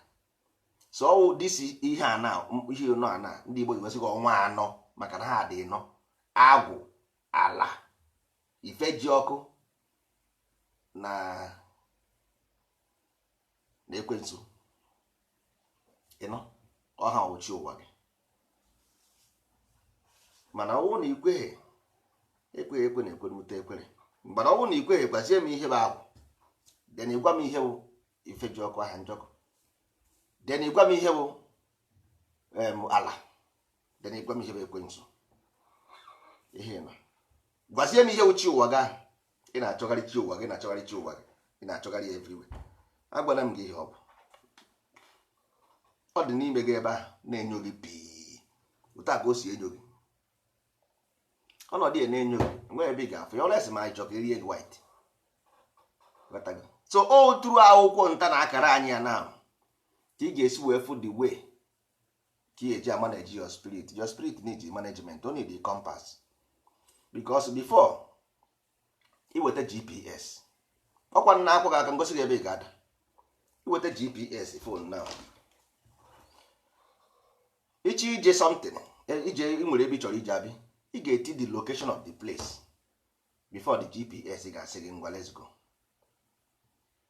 Ị ga-etinyego the location of the place o wee sị gị ngwa ka anyị pụọ. Follow this way, follow this way, follow this way. Yes. So nsọ ala, anyị na-aga ala nsọ. Anyị na-aga ala nsọ. So otu anyị na-aga ala nsọ, anyị ga-awụrụ ndị nsọ ala na onye mere anyị ga nwere ọkwa ọjị anyị. Ọkwa ọjị anyị wụrụ ụgbọ mmiri. Ya bụ the creed of ndị nsọ ala ga-ebu anyị n'ụgbọ mmiri anyị wee na-aga n'ala nsọ. Anyị na-aga ala nsọ. Itinyezi ala nsọ na GPS, o wee sị gị ngwa nnukwu unu move onye wee jebezie. Ọwụ na-enweghị ebe ị na-eje, onye na-enwe ihe ọ bụ enwe ihe ọ na-akwafu. Mana a na-ekwu otu ọ na-agba ụnụ garịgarị. Ọ na-adịghị used to ụdị ha because onwebeghị ndị Igbo pụtara na-ekwu ụdị ha. So ọ na-adịbeghị used to it. Anyị ga-acha otugide more than 5 years before ndị be anyị enwe ike nwee orientation of this thing. Ọ dịghị used to, ndị be anyị adịghị used to it. Kedu mgbe ndị Igbo pụtara last na-ekwu ụdị ha? Ọ sịta na-egbu ọkụkọ, na-egbu ewu, osi ọdịnala omenala na-akụghịrị. Ha pụtara ekwu ụdị ha before back up with evidence. Emebeghị ya before, so ndị be anyị adịbeghị used to it. Achị na mgbe ọbụla egwu our ancestors way eburu ọkụkọ amapụ ya isi pịa elogoro ibu mmiri ibogoro echi. But ha ma na this thing wụ practical. This is practical. Ilochi wụ practical. Ibu mmiri wụ practical. Ka m gwa gị nke bụ eziokwu na ihe ha na-eme na Sunday in the church, onye ka na-akpọ ilochi. Ihe ha na-eme na Sunday ahụ unu na-eje ụka, that thing bụ ilochi. But many of you don't know. That thing a na-eme Sunday, ndị a na-eje ụka na church, that is called ilochi. Yet now it was simple as ABCD. Simple as ABCD. A na-awa ọjị n'ụlọ ụka. That Eucharist that you carry is fada na-eweta n'ụlọ ụka, that ọjị ka ọ na-awa, ọjị ka ọ na-awa with that mmanya ahụ ọ na-emepe datin ọ na-eme veneration with mmanya. That thing will do this in memory of me. This is just memory. So if you don't understand them, ị na-agwagharị na na-akọtu. So ọ bụrụ about o nwere ndị chọọchị na-ekwu na ndị Igbo na-asị Igbo ụka ahụ na-egbu simple mini penitentiary, simple penitentiary to confess your sin. Onye ka ndị Baịbụl ji wee sị na ha na-eji ụka wepụrụ their sin because it means penitentiary. Simple. So because you don't know the meaning, that's why you do ihe na-eme. So this thing is practical, it's about your mind. So in those things ị na-eme onwe ihe ọ ga-enyere gị aka n'obi gị, ọ bụ maka ụmụazị ndị nọ na level 1 of education. Of course, yes. Mana nwanne ime na ihe for 20 years na ị kwesịrị ịgafegoda level. Hapụkwara ndị ọfụrụ na-amụbeghị ya n'akụ ka ha na-emekwe, ebesịkwa ha ga-agbagotekwe to your level. Olesi me nweziri ihe ị na-enweta n'ime na simple because personally nwere uru ọbara gị, personally ọbaghara. Olesi me nwere economic benefit, I understand, like ndị fara na ndị pastor. Mana ọ bụrụ onye nkịtị a na-emere and you need the other ways to cure your problem. Nsogbu dị bụ adịo because the mind is the problem. Ọwụ na ịdịghị capable iche uche, ọwụ na business ga anaghị aga ọfụma, ị nwere ike isi na spiritual problem. Yes, because the mind is not well developed. Ọwụ na-enwe ihe na-agara gị ọfụma ma ọ bụ ọnwụ ike na-eme na bụnụ ma ọ bụ ọrịa ma ọ bụ ihe nwa, your mind must go to spiritual problem. It's normal because your brain adịghị well civilized to understand. Yes, because the just shall live by faith. The just shall live by faith. So onye nkịtị will always live by faith, and that's why we are here to rescue them. We are for them, we stand for them because of their fault. They need the time to understand. But ndị a na-ekwu okwu, the problem is ha anaghị aghọta ihe a na-akọ. Ha amaha mgbe onye nzọpụta bịara, ha amaha mgbe somebody speak for them, they don't know. But ihe ama bụ ka inye ha offer, not about offer. I don't give you offer because offer which is fake promise. Offer because ama m na iwe onye nkịtị, then if I give you fake promise you will fail. Ị ga-ada na ya because iwe onye nkịtị. Mana ihe anyị chọrọ to cure you from onye nkịtị to onye ma ihe, not to make you just enjoy your onye nkịtị and use advantage of onye nkịtị to defraud you. No, all to make you come up from onye nkịtị to onye ma ihe. But magonu the system nwere ka ọ dị esetri the system na onye nkịtị must be a victim. You got to go. So that's why ndị nkịtị anaghị afụ the truth because ndị nkịtị bụ majority na Bible. How majority? Normally, yes, but the story was ọ na-aghọta ihe ị na-akọ mba because ime ha promise of heaven and earth. Inye ha promises is now anyị na-elochi, anyị na-egbu ọkụkọ, kpọọ m ka m gbara gị afa, ị ga-afụ nọmba na-arị gị ọrị pụta ọrị gị mana ahụ ma agba afa correct 120%. I can tell you everything ị chọrọ ngwa gị, but all those things nwanne jos ọwụ ka m rụọ gị guy because ngwasị ya gị gasịrị m ka ihe nidiri to ime ịghọtago. But o nwere thousands ways to skin a cat. This way na-agwa gị now ọ gaghị eri gị any money and onye gwa nye gị result. The other side will film trick, m ga-eri gị eri, ndị sie gị I cannot give you any result.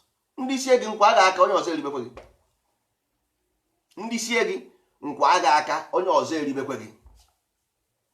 But this side na-agwa gị now ọ gaghị eri gị any money and ọ ga-eme gị ịmara ihe solve your problem truthful n'ime mmụọ na eziokwu. So mụnwa na onwe m agaghị m enwe judgment. The other side nwere judgment, m ga-eri gị eri mana o nwere judgment, a ga-enwere the consequence m ga-aga ya. Mana this side enweghị m consequence, ọ ga-eme m sef marakwa ihe mụọ because as long as I present myself to make you know, the spirit will give me more.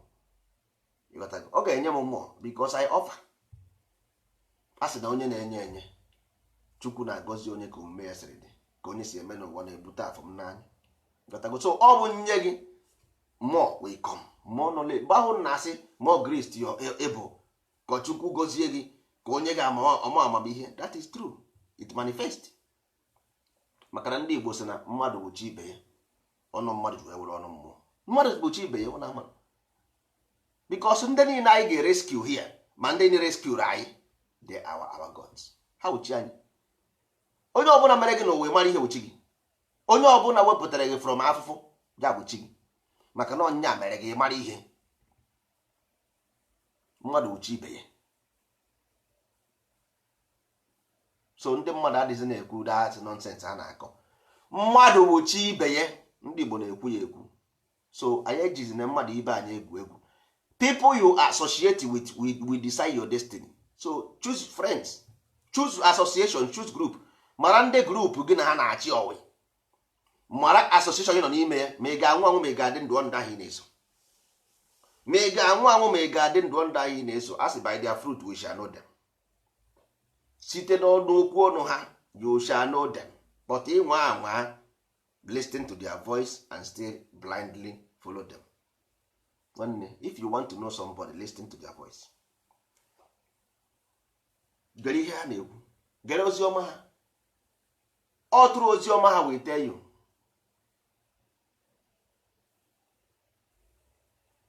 Ọ tụrụ ihe ha na-ekwu n'ọnụ will tell you who they are, not the way they act. Ọ ihe ha na-ekwu. But ụmụgodo ndị be anyị need a long way to go. That's why anyị ji wesịrị nsọ ala anyị ahụ. If we have anyị bido n'edemede, edemede with the list, just to give you the essence, the content of ebe anyị na-eje. There is a three word that form the beginning of edemede of ndị nta na aka. Number first one bụ iyi. Second one bụ ise anụnwa bụ anyanwụ bụ ise na ya ebe a ka ọ na-ashine. Aka ise bụ anyanwụ, ọ na-ashine na ka o si ashine. Anyanwụ bụ ihe a. Then the third one bụzi Amadioha. All from this anyanwụ ise ka Amadioha si wee mee manifest, because all from the mind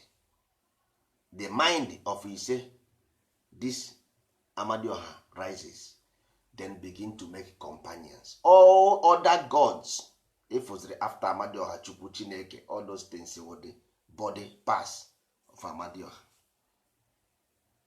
The body parts of Amadioha in Africa. So all an essay about how life journey begins until the end of it. You got that?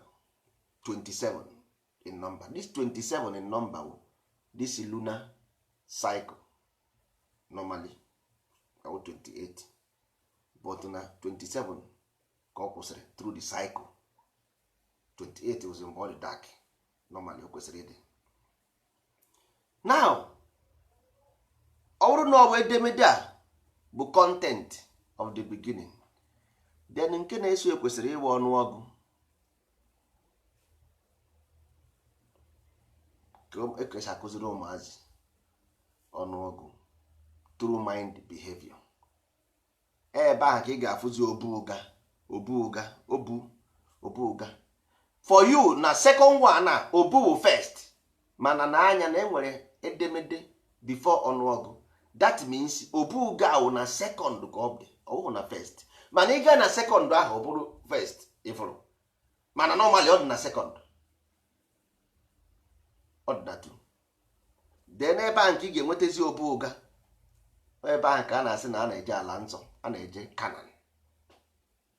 Ịrụzie na 9 ọ 9 bụ Kanan. Ite naanị naanị bụ ite naanị, ọ bụ Kenan. Ite naanị anya bụ Kenan bụ ite naanị. Ịghọtago? Ite naanị. Now obu ụga move the journey and the destination of ite naanị. That is ọnụọgụ. Ndị Igbo nwere 1 to 9 as a number, no more. 10 ị na-afụ 1 and 0. That is di na nwunye. Ọ di na nwunye. So now ị gafesie ya, these two things more importantly, then ya abazie na instructions ebe anyị enwetazi ifo na ilu na abụ. So ihe a bụ education of a child. Ọ bụrụ about history, ọ bụrụ about history. So this thing anyị backri ya up with astrology anyị na-akpọ calendar. Calendar abụrụ about beginning of the month, no, is astrology. Then ebe ndị Igbo na-ekwu okwu month, ndị Igbo na-asị afọ ọfụ bụ nwa ọfụ, afọ ọfụ n'onu Igbo bụ nwa ọfụ, because ihe na-ekwu the mind. But ndị mmadụ na-echekwa na that beginning of this astrological movement a na-ekwu maka ya n'ọwụ new month ka a na-ekwu. Mba, because month n'oyibo na year abụghị ofu. Then kedu ihe ndị Igbo na-akpọkwa year? Kedu ndị Igbo na month? Kedu ndị Igbo na year? Okay, afọ, gịnị bụ afọ? Afọ bụ year. Then gịnị bụ month? Ọnwa. Then ka ihe a na-akọzikwa ihe ka ihe anyị na-ekwuzikwe. So ọ bụ ije ejire were nwa bekee language ije were join ya nke gị because na ịchọkọ nwa bekee n'ọdị na ihe a na-eme. No, ndị Igbo mere ihe ọbụla ha na-eme. Ọ bụghị mbọsị nwa bekee ji agụ afọ ọfụ ka anyị ji agụ afọ ọfụ, because nke anyị dị iche. Agwụ bụ new month because ọgwụ na make the change. Ndị Igbo na-ego based on numbers. Ndị Igbo na-agụ based on numbers. N'anya igo 1 go 2 go 3 go 4 go 5 ọgwụ ime transformation, move to the other side. Obu and ụga ime transformation, change kwe to the other side. So ihe ndị mmadụ na-echekwa ma onye nwa bụ month na awụ this astrology, transmutation of the mind. Transmute the mind 12 in number ka ọ dị, because na nwa bekee jeje code that side ka ha wee nwee ike na-eme festival. All for festivals ka ọ bụ. So ihe ahụ na-akpọ month actually in nwa bekee's own is festivity. One of them we are having today. Ihe anyị na-eme today is ahanjọkụ. Ahanjọkụ bụ nne nọọsụ who nọọsụ njọkụ. ịghọtago the 5th month aha amụrụ njọkụ, onye ka a na-ekwu maka ya because onwezi ihe ọzọ a na-ekwu, nothing more nothing else. The 5th month maka onye na-enete njọkụ anya, aha njọkụ. Mmadụ ọ na-azị ekwu okwu ya, anyị emenye ụtụ ya n'ọkụ the first festival n'ọnụ Igbo. Onwezi onye ma maka aha njọkụ, onwezi onye ma maka njọkụ, onwezi onye ma maka agwụ, onwezi onye ma anything. Ọ ndị mmadụ pụọ na Facebook a na-akọ bla bla bla bla nonsense. Aha njọkụ pụọ from Igbo anyị abara na akụkọ because ọ bụrụ anaghị ekwu maka ifeji ọkụ. Ifeji ọkụ wee ifeji ọkụ, ihu ji n'ọkụ, simple. The main person a na-ekwu okwu bụ aha njọkụ, not ifeji ọkụ. Ifeji ọkụ wụ just ihu ji n'ọkụ, nothing more nothing else. The main person a na-ekwu bụ aha njọkụ, which is the 5th. Onye that is onye na-ekwata ala bụ mma. Ọ dị ka Mary and Elizabeth, simple. Mary and Elizabeth onye ha na-ekwu maka ihe ebe ofu onye mụ John the Baptist, ofu onye mụọ Christ. But anyị hapụzi aha njọkụ dị mkpa. Anyị na-ebugharị Mother's Day. Anyị mana onwe nwanna anyị ba n'ezigbo akụkọ. Nna agwa unu iwepụ festivals in culture, unu anaghị ka anyị. If you remove festival from culture, you are nobody, because these things are memory. Do this in memory of me. Ọ ihe ha gwara gị, nna gị gwara gị, ị na-egbuzi sọ ọkọ chefuo. Igburu ọkọ taa, igburu ewu echi, igburu atụrụ, a na-atapị anụ. Anaghị eri ji na 6th. Ihe a na-eme na 6th wụ ịkwa ozu, because ji symbolizes body. So ịhụ ji n'ọkụ actually is a ceremonial of death. Is a ceremonial of death. Then 7th bụ mgbe a na-eri ji ọfụ. A na-eri ji ọfụ. 7th number is follow the number. So the number isi always with darkness. Isi ihe n'ọkụ to cook something. Ndị Igbo na ndị oyibo na-akpọ ya distillation, to distill something, distill or congelation, to congelate. So after ka imesịrị that thing, imemesi ya akpọ cibation, just obsolete, ọ dịgo obsolete, ịbazie na new life, which is 7. Bidokwa n'isi count ba. So follow the number. Hapụ ihe a na-akọ. Anyị ari eji na October, ndị eri eji na December, ndị eri eji na January, ndị eri eji na onye gbaa ọfala ọ dịghị ya mma na Jenụwarị, ọgba na Disemba, ọ dịghị ya mma ọgba na Ọktoba, mgbe soro onye ọgba ọfala, mgbe o chọrọ onye ochie echichi, mgbe soro ihe ọbụla soro onye na-eme. Mana na ndozi ọdịnala Igbo, all these things will be putting down a specific date and specific times. Maka ụmụazị anyị, do this in memory of me, your ancestors says. So it must combine, ọ ga-adịrịrị combine with exactly specific moment a sị gị mee ya. Ọ bụghị jos ịpụta nwanne mgbe o yitetụrụ abụ ụtụtụ ya, mana ụtụtụ bụ ụtụtụ, ehihie bụ ehihie, abalị bụ abalị. Itetego ụra n'abalị, ọ ya mere abalị, ọ ya mere ụtụtụ. Itete ụra n'abalị, ọ ya mere ụtụtụ, mba. So ụtụtụ bụ ụtụtụ, abalị bụ abalị. So we must know these things. Ị gaghị anọkọta na-eri ji na Jenụwarị asị ndị nwụrụ anwụ should be remembered on the 6th every 6th month of Igbo calendar, because Igbo calendar normally kwesịrị begin on March normally, because normally this month should be July, which is Ahanjoko. Count it in Roman calendar is a 5th month, but asị gị no mee, yes, it's 5th month, mana asị gị no mee. So Igbo kwesịrị ịbụ July normally, ma ọ bụ na anyị ewepụtago ọ ga-adịkwa mana for now public something time will go for public, we bring it for ndozi ọdịnala alone. Maka mgbe ndị mmadụ ga-apụta echi tụọ mmadụ aka n'anya, ọka maka mmadụ eto ibe ya aka n'ọnụ ma ihe nke ndị ndozi ọdịnala ka ọ bụ. Ịchọọ iso ndozi ọdịnala yuzube nsogbu adịghị, onweghị onye anyị mere obligation, mana ọ bụ anyị nwa nke ndị nsọ ala anyị, because we must have our own festivals according to natural law. Ọ bụghị echi nwa anyị pụtazie ọsị na aka egwe ihe a na-ekwu ihe a na anwụ na-acha n'ụtụtụ, ị na-achọgharị ọnwa gịnị, ọnwa eji eme gịnị.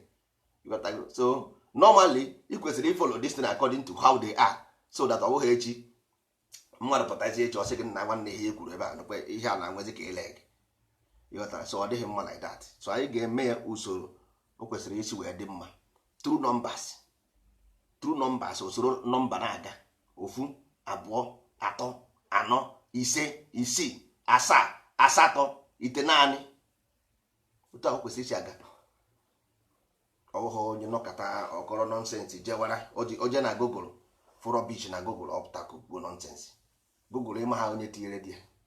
Anybody can post something on Google kwụnụ ma onye ọbụla ọ sọrọ ga-aga na Google upload something, unu eburu na akpagharị. Asịkwa mmadụ ejere na Google, mana at least we use your own number 6 to make calculations ma ọ dịkwa correct before ị na-eburu. Ọ bụrụ na ọ bụghị ya ite onwe ure.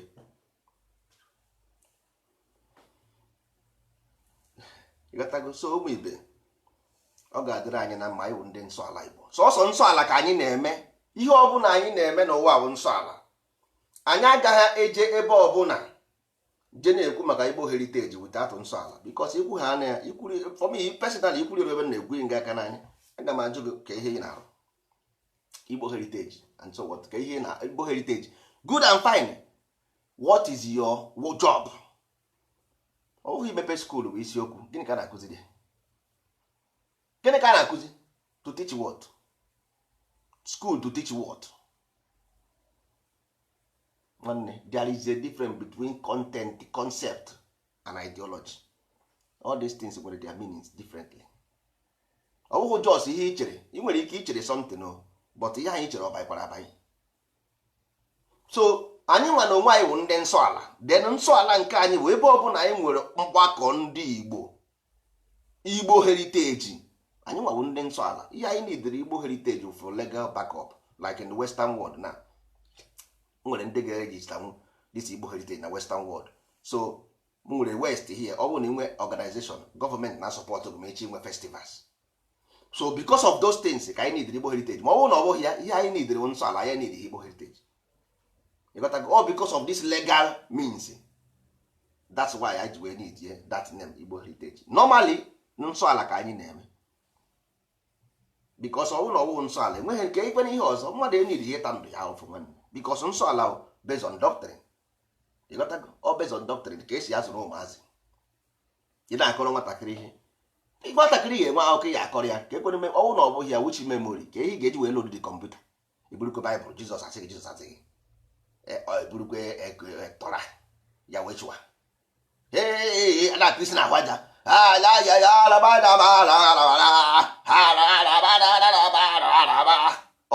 ndị nke ọzọ asị ala ụwa akụba akụọ isi na gba ọnyanwa kedu ihe agwa nwatakịrị gị nwanne, kedu ihe ị ga-agwa nwa gị? That is the case. Akụkọ ya akọrịrị. Ndị Igbo na-efu ifo mgbe ndị ochie, kịta anaghịzi efu ifo. So kedizi ihe ga-abụ the primary thought of the child? No more primary thought. Ihe ụka ụmụaka anyị si enwe naanị iyi kịta because enwere ozi those primary thought a na-ekwuturu ifo. Nwanne, ifo dị ezigbote mkpa, and ifo nke dị na nke ndị nsọ ala Igbo nwanne, ịkọ akụkọ. O nwere nke ntiri one time na Facebook ama m na ọfụ ya nwanne, ifo akụkọ, ifo paadị ihe a paadịrị nwatakịrị n'isi, nwatakịrị too egwu a na ancestor ya bụ onye ọjọọ, irute nso enwe ihe ọ ga-eme gị aka ịtọ, ọ gaghị eji ịbụọ, ọ ga-eji ịtọ ka o mee ka eshọn ofu banyere gị n'imi, ịbụọ nke ọzọ abanye gị n'anya. Bakasị ihe anyị na-eme bụ anyị kwụsị, anyị ga-agwa ya na eze ji kwuru ihe dị ụtọ a, eze ala kwuru ihe dị ụtọ a, eze mmụọ kwuru ihe dị ụtọ a. Anyị gwasịa ya na ndị nke eze agwụ kwuru ihe dị ụtọ a, so that nwatakịrị a mara na ndị nna nna ya abụghị ndị nkịtị. So ọ dịgo n'ime akwụkwọ na eze ji say something like this. So 100 million years time our children will say that na eze ji say like this. So mmadụ agaghị apụtazisi ya na ancestor ya bụ ndị iberibe. Ọgwa ya si ya nta na akara ifo chapter 7 verse 8 na eze ji si ma ọ na eze agwụ si ma ọ na eze ala si. So ka ihe na-akụ ndị ancestor ya hụ mkpụrụ afa hongwara afa si yes. Njoku say something like this in nta na akara anyị na Njoku kwuru ihe dị ụna. Njoku is our ancestors, Ohu is our ancestors, Osu is our ancestors, Ume is our ancestors, Nze na Ọzọ is our ancestors. Olesi m na-ekwu maka ancestor ndị na-enwe ha afa because ndị a na-akpọ ancestors anyị ma they have names. So ka ezikwenu ndị gwa bụ ndị ọjọọ nwa, I don't understand. If Nze na Ọzọ say this thing, then onye nke say this thing, then ka ezikwa na onye nwa bụ onye ọjọọ a na-ekwu, I don't understand. Ịghọtago? So ụmụ ibe, ọ na-adị mma ka ikuku kuo ka a na-afụ ike ọkụkọ anya.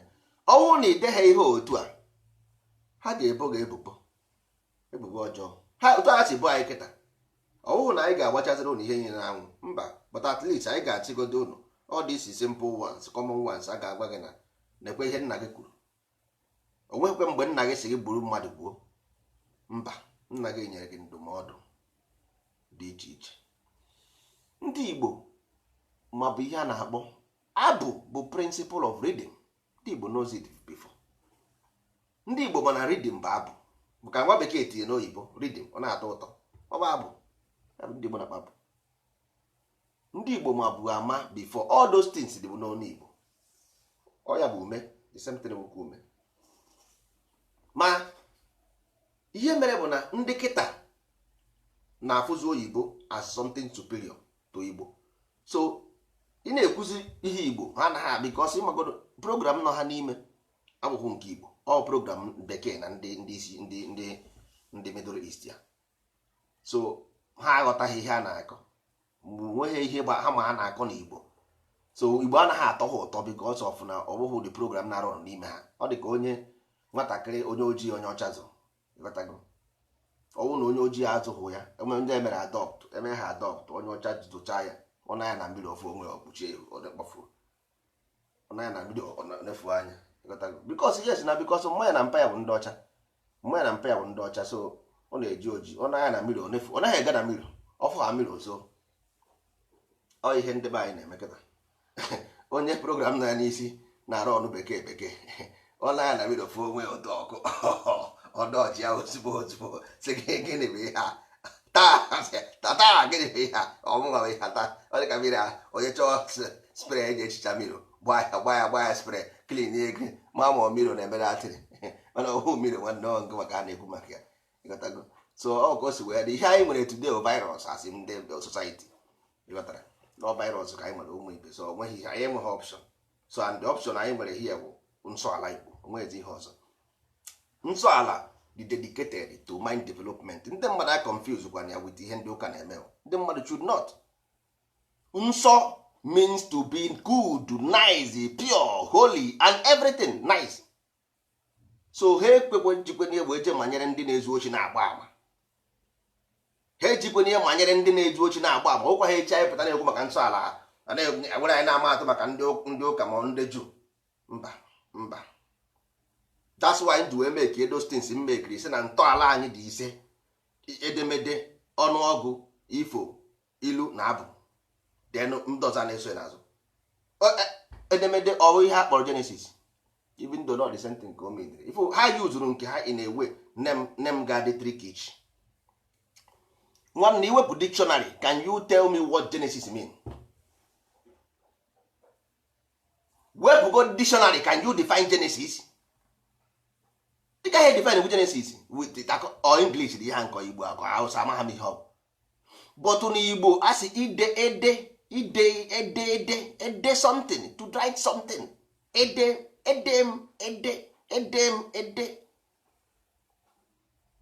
You got to, so but nke asị gị Genesis gịnị? Original source, I don't know. Abakwa na Genesis again asị gị the beginning. Change over the beginning and Genesis. What is the difference? So ndị aghọta ha m chọt ndị trikish nọ ebe ahụ trikish nọ ebe ọ na ngọta trik nọ that place. Ngwa na onwe m agara m seminary school. I was seminary once. So aghọtara m ihe I understand it perfectly. Ihe na-eme dị ya. Mana ihe na-eme ebe ahụ bụ na ọ bụ onye oke ekwere oke ọnya. Ịghọtago, so oke gata dị azụ ọnya ama ya. So onweghị onye ga-ebule m kwenụ. Oke ga-eta azụ ka onye kwere ọnya, ka onye a ga-ebule m. Oke jere nta azụ na gotago glorification of the image. So mụnwa na onwe m adị m happy gotago isi ebe ntị wee pụta ụwa adị m proud of it. So that's why I jem ihe anyị na-eme. Ọ bụrụ na ọ bụghị anyị nọ na west ebe ihe na ọkụ na-enwe ebe a 24 hours, mmiri na-agba, ọrụ ụdị. So onweghị ihe mmadụ na-achọ ebe a ga-asị na all this thing drive ya to do such a thing. Onweghị ihe na-drive anyị towards that way. N'ọwụ na dị mmụọ nọ anyị n'ime na-afụ ihe na-eme na be anyị. Then ndị nna anyị ha wee fụ na anyị nwa na onwe anyị the world of the information. That's why they give it to us. Say, go and preach, go and tell the people, tell the world, tell your everybody, tell the nsọ ala must reach everywhere, because that's why we don't come with the Igbo language. All in Igbo. But ihe anyị ji wee na-ede n'oyibo openly na we are not timid. Anyị na-ekwu because nwanne n'oyibo you can examine them. Ọwụ na Igbo na-agasị na ihe ọ dị n'Igbo, so ndị agaghị ama. Nwanne we are proudly, even anyị ga-ede na Hausa nye ndị ugwu, were this thing go and savage your land. Chụpụ ndị a si na Middle East bịa, were ihe anụwazie ụmụnne gị ozi ọma gbanata gbapụta ha, dee na Yoruba nyekwu ha, si ndị Yoruba were go and rescue your people. You got that? Because all general savior of Africa ọ bụrụ just over ndị Igbo alone. Ndị isi ojii niile na their own language. Kedu ihe unu na-akpọ nsọ na language unu? Ha ekwu ihe na-akpọ nsọ, ide ya ebe ahụ si ọwụ nsọ wụ ihe. Kedu ihe nsọ na ọwụ ihe ọgwụ? Were anyị werezie afa Chukwu anyị tinyezie ebe ahụ, so akpọwazie Chukwu anyị, ihe ọjọọ apụ, the enemy apụ. Because unu na-agazi n'ala nsọ, everybody na-aga n'ala nsọ, destination towards one destination ka everybody na-aga. Unu afụ ka ihe ọjọọ ga-esi were rest less in Africa. As long as ha na-ebu that man, ha na-ebu asị na amapụ mmadụ isi, ndị nke asị na ha si na ebe nke ọzọ.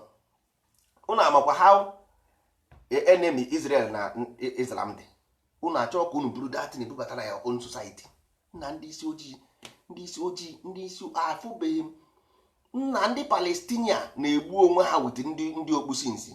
Unu achọzie ka unu burukwe the same thing bubatara na Africa, ka ndị okpukpu ekwe ụmụnne ha be ha kwa ka na-egbubere nke ndị isi ala ka na-egbu unu ozubere unu bụzi ndị Juu. Nsogbu adịghị, wait, ha ji egbe jiri gọọmenti jiri ihe niile, don't worry, chere ha na-abịa kwe ha na unu wee enemy ha. ha sị na ndị okpu bịara bịa ha were anị ha, ije ebe ahụ ozuhuru gị isi na ewuzi onye okpu n'ọgụ a the enemy ịkwa asị wee ti gị na war front na without knowing it na ewuzi onye Juu n'ọnụ nwa na Palestine na-egbusi ụmụnne ha, and na Nigeria ha nwere access to egbe gọọmenti everything. Ịbịa sị na ewu ụmụnne ndị agha na-egbu ha ebe ahụ enweghị ha menwuru ha ebe ahụ abi, and here ha ga-eme gị detin ihe ha na-emenwu ha na Palestine ha ga-eme gị na ebe ndị isi ojii anaghị eche uche. I were onwe gị nye ha si ha gbuo ha ga-egbu gị dewe ikwe maka ha si eme ịma ndị na-eti isi ala ka ha si eme ntụwa adịghị bugharịba the flag anyị wụ ndị Juu onye na-achị ụnụ ga na UN si na ebe ahụ ndị Juu nọ abụghị nke ha, ha na-echighị anya to ndị Palestine. Onye na-achị ụnụ kwuru ya iburuzie detin n'isi mgbe emefere capital to Jerusalem ụnụ a na-aṅụrị ọṅụ, chefuo na onye na-achị gị a loyalist or member of the Islamic community. Ndị ahụ a na-egbu na Palestine ahụ member of Islamic community. Chiaka ghọrọ mbọ ị ga-akwụ ụgwọ ihe na-amaghị anya si na m gwara gị ma n'aka ị ga-akwụ ụgwọ ihe na-amaghị anya. Ịgwa m mgbe nna gị bido zaba Yahweh, ị ga-agwa m ma Okeke ọ bụ Yahweh ka ọ bụ ya gọzie, ka Okafọ ọ bụ oke gọzie, ka ọ bụ ya gozie kama nke esi akpọ ya akpọ. Ị ga-agwa m mbọsị Okenna okwu nna zabara ya menyere m bịa menyere m ya gerere m iweta mgbe ha ga-ebido mebe ụlọ arụ ebe a ka m gaa na ị ga-asị na m kwuru egwu. Ị ga-asị maka the highest enemy e nwere n'ụwa bụ that place ka ọ nọ, because eji ego otu a history dị there, eji ego otu a goro ebe ahụ wee na-eme ihe a na-eme duta na ha ji ego, they have money, ha nwere ngwa ọgụ America na-azụ ha, British nọ na-azụ ha, ha na-eme ihe ha na-eme with pride. Onye ọbụla ma nke bụ eziokwu ije buru onwe gị tụnye n'ime ọgụ ị na-amaghị anya ya, ime ọgụ ị na-enweghị ime ha anya ya pịa ihe na-enwe anything ị na-amaghị about you, inweghị ihe gbasara gị na ebe ahụ, iburu onwe gị donye yiri akwa ha bịa buru flag a na-agagharị nwanne is igwu na your grave. Enwere ike ọ bụrụ na 200 years ka Igbo nwere ike ịnọ before ha ewere ya, nwere ike ọ gaghị lose 20 years they will take it by force. Ha mee gị datin ha be Palestine ha they will do it to you. Ha mee gị the same thing eme Palestine ebe a ị ga-ebe nwa akwa onye ka ị ga-akpọ, ị na-akpọ Chukwu will not answer you because you supported it. Emere ya onye ọzọ ị support ya, emere ya onye ọzọ nke onye n'ime unu na-ama ha ihe a na-agwa gị Israel children of God, children of Most High. Nsogbu adịghị mgbe ha ga-eme gị ihe ị ga-ebesi ya akwa, then ha ga-asịkwa gị ndị ugwu bụ children of Allah. Yes, ha bụ children of Allah, ha ga-eme gị the same thing. Ebe a ka m nọ nwere ebe m na-eje ahụ m onye nsọ ala ewere anị ọgbasagha m nsọ ala m na-eme ka nna eme ome egbe nkotogbo mmadụ 1000 ọ bụrụ na Cameroon na ejegoro one plot of one village anyị arụọ ya biri ebe ahụ bụrụ ndị Igbo na Cameroon simple.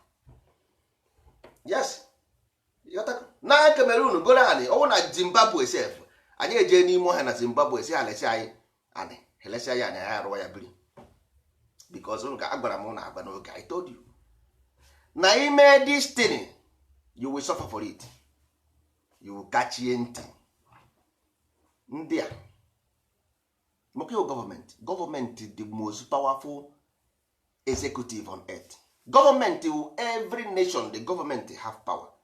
Ndị ugwu ji 90% of power.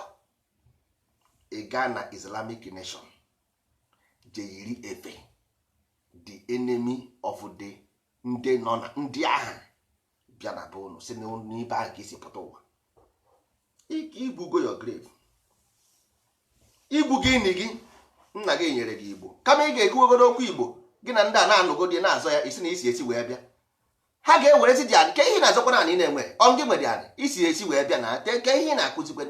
You are not from here, ị bụghị onye ebe a isi na isi Israel wee bịa then you go back. So ha na-ewere dị adị ha dị right ka ihe anyị na-ezuzugharị they are right to take it. Ha nwere right 100% right because isi na Israel nwere right iwere anyị Palestine nsogbu adị. Yes, ọkwa ikwuru isi na iwe onye Jew isi Igbo land wee bịa isi esi wee bịa you migrated from Israel wee bịa kata Igbo land. Then ndị ugwu nọ dị ndị ugwu nọ dị ha bụ original ha esighị esi wee bịa ndị ma ha na-ekpere Islam ti Arab wee bịa mba ha nwawụzi original nke nwa abụghị original. Then don't worry yourself na ka ihe na-azọzikwa na anyị na-enweghị ka ihe na-azọziri dị anyị ọwụ na isi esi wee bịa then ka ihe na-azọrọ anyị anyị abụghị nke gị na so mbọsị ọbụla ha were anyị onye ekwukwe n'okwu mbọsị ọbụla ha bịa buru egbe ndị amị nọ n'ala Igbo bụ ndị ugwu na-eti isi ala ndị polisi kọmishọna ndị ugwu na-eti isi ala ministers ndị ugwu na-eti isi ala ije chita dị efere were efere ndị na ha na-adịghị n'udo iji ha egbe iji ha mma ewu kọtụma ewu seketịrị enweghị iji were akwa ndị ahụ ha na ha nọ n'iro iri bịa si na ewuzi onye ebe ahụ na ewuzighị onye ebe a nna kedu ihe iriri gịnị otu a ka esi eme gịnị ka iriri enwe ihe ị ṅụrụ nwanne kedu ihe ụkwana ihe kedu ka mmadụ ga-esi wee nọkọta nnọọ were ihe openly were nye onye iro ya n'aka otu a ka esi eme ihe ma echemesara ndị ahụ ndị iro gị then why did you give them access to your land ka ihe iji were your father's land nna gị ndị Igbo si anaghị ere ndị Igbo anaghị ere property nna kekpere nke ụkwana nka kedu ihe ka ekpere nke ụkwana ka onye gwara anyị ka onye nyere anyị this kind brain kedu onye nyere anyị this kind brain nna nwanne if you stand ya na Igbo you can do anything adịghị m against n'ihe ị na-eme but gwa na Igbo onye Igbo na ihe bụ ya ancestral land and they don't want to share it with anybody why ji gwa na isi esi wee bịa mekọta ihe ahụ imepere mmadụ gate na isi esi wee bịa hey nna anwụkwanụ mmadụ ọnọkwa n'ụlọ mma okenye ọnọkwa ebe a ewu a na-anwụ n'ọgbụ okenye ọnọkwa ewu na-anwụ n'ọgbụ biko nụ tụfụ akpa kedu ihe na-eme ndị na-ake ọwụ na ọwụhụ nọ ihe mmadụ ejeta bleaching cream in fact bụrụ onwe ọcha biko bụrụ m some color ọcha bụrụ m some color biko ndị a na-ete m were ọcha biko chọrọ m some color kewu dị nonsense bụ ihe sometimes na-eme mfụ destin otu ama m ka ihe na-adị m adị ntị ọgụ gịnị so mmadụ enweghị ọ dịghị proud isi na iwe onye Igbo ịchọrọ freedom o nwere ihe anything wrong with that anything wrong na mba onye Igbo I don't want to be here o nwere ihe ọjọọ dị ya ka ekwere nke wozikwanụ nke a ka na-ekwu na ndị ugwu ka na-egbu anyị n'Enugu enwere ihe anyị nwere anyị ga-eje defend onwe anyị anyị tọọlụzio anyị tezie onwe anyị pọtị complete too onwe anyị pọtị buru efere n'isi buru flag Israel shaba nsogbu adịghị wait they will tie you in a stake that you cannot fight. Britiko mgbe ndị ụka na-egbu unu Britiko ekwughị okwu mgbe ndị ugwu na-egbu unu Britiko ekwughị okwu ọkịta ịbaziri na Juu ka Britiko ga-ekwu okwu Netanyahu agaghị ekwu kpakam because atụmatụ emere eme a ga-agwọ gị ịba agwọsịa gị mbọsị ọbụla egbuo ụnụ mbọsị ekara emere katun na Denmark maka Mohammed egbuo ndị Igbo mgbe ahụ ọkwa ndị Igbo ka egburu kịta na awa anyị bụzi ndị Israel na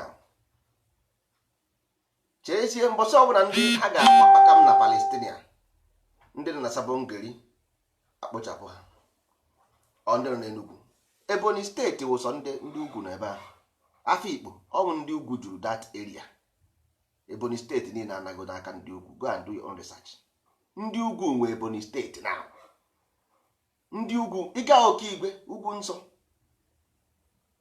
data ebe ama Hausa ha nwe ya ha nọ na strategic zone ha kọvago mba mmiri mba mmiri na n'ọnụ mmiri ha nwee ha esi go the Quran n'ọnụ mmiri. So before ndị mmadụ na-akọ na they want to Islamize them, ha na ha aghọtaghị na akọ ha ma ha what time it is ma ọ bụrụ ndị Amerịka. Strategic places enwere n'ala Igbo bụ mba mmiri, ha ewere ego ya. Delta Asaba ha ewere ego ya. Ebe esi ebe ụwa anị, ebe esi esi Nsụka across ugwu, that is Afikpo ka m na-ekwu, side ebe Afikpo ebe Ebonyi to across ugwu, ha ewere ego ya. All the whole joint akọbago up, so asekụrụgo gị up, ịghọtagara ndụgo gị up, ije buruzie the flag bata, ha fụzie time na nwanne enwere ike otu ebe isi na ị na-eche na anyị nwere ike iru before ha ewere the place, o nwere ike oge ha erute. Onwe na-eme gị Islamite, a na-achọ ewere anaghị ewere. Ọ bụ ndị mmadụ aghọta ihe na-eme. Islamite iji eme gịnị?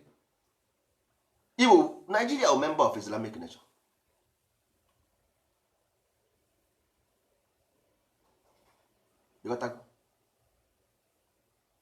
Islamic Nigeria member of OIC.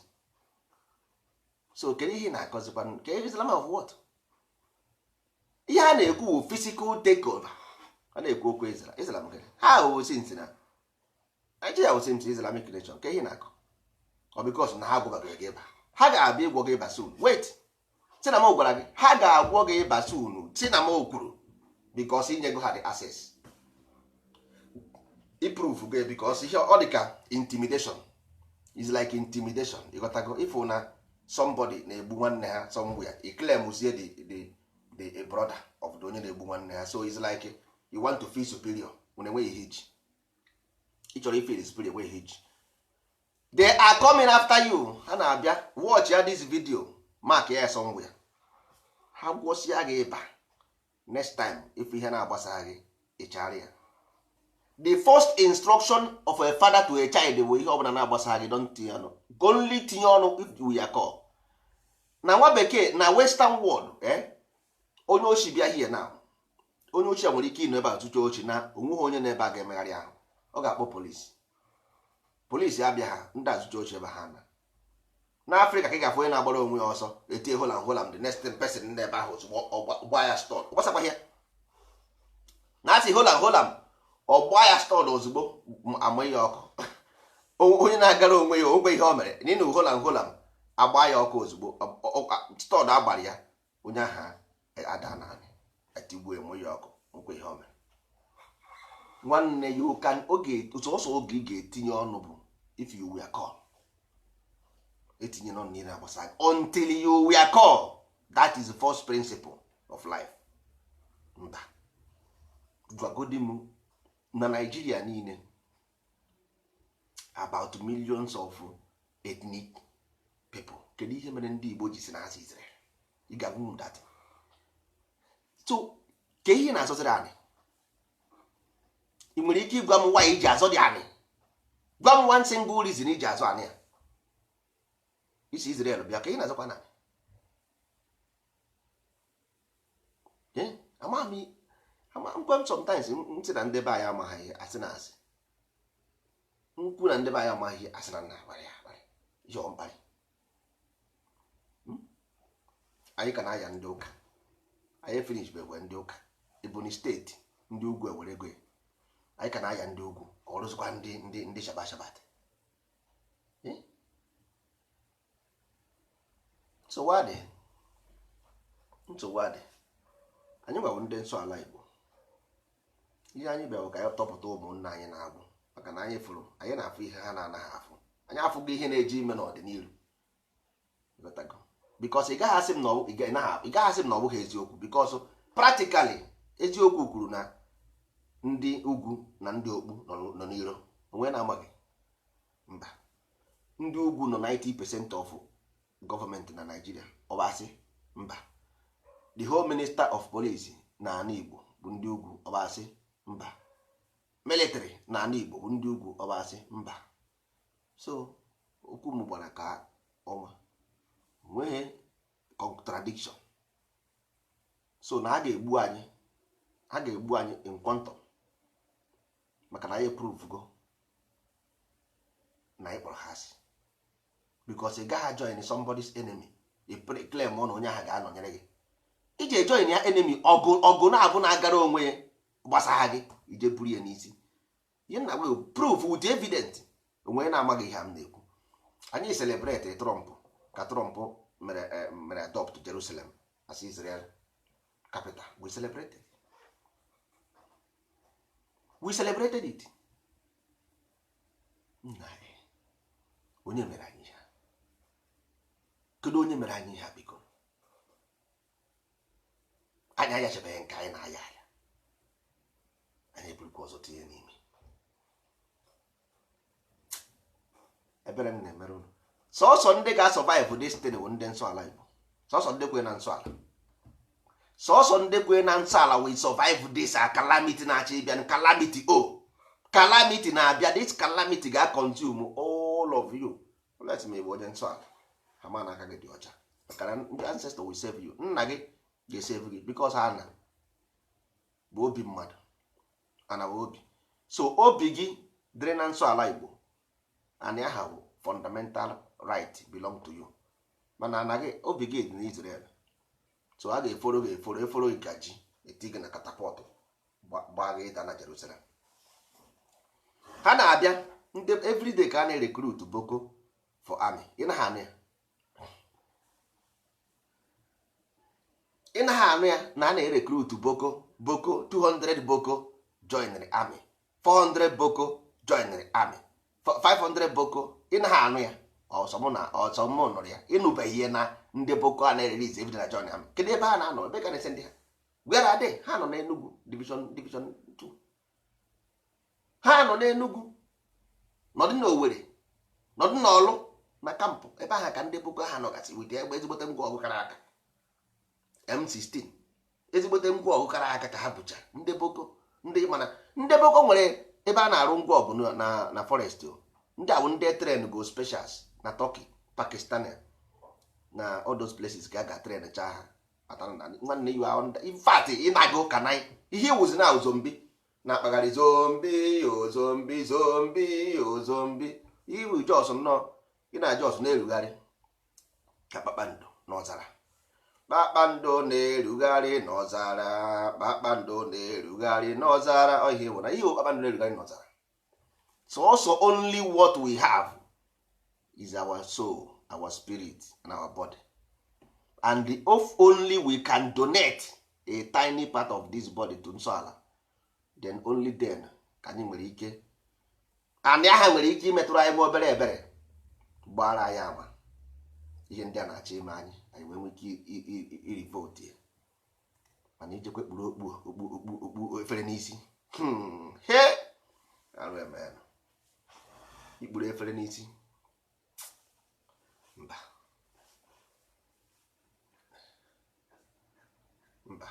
Chukwu ekwena ihe ọjọọ biko, ọ gaghị eme. A sị atụrụ ọmara atụrụ ofe ka ofe n'isi n'ọhịa.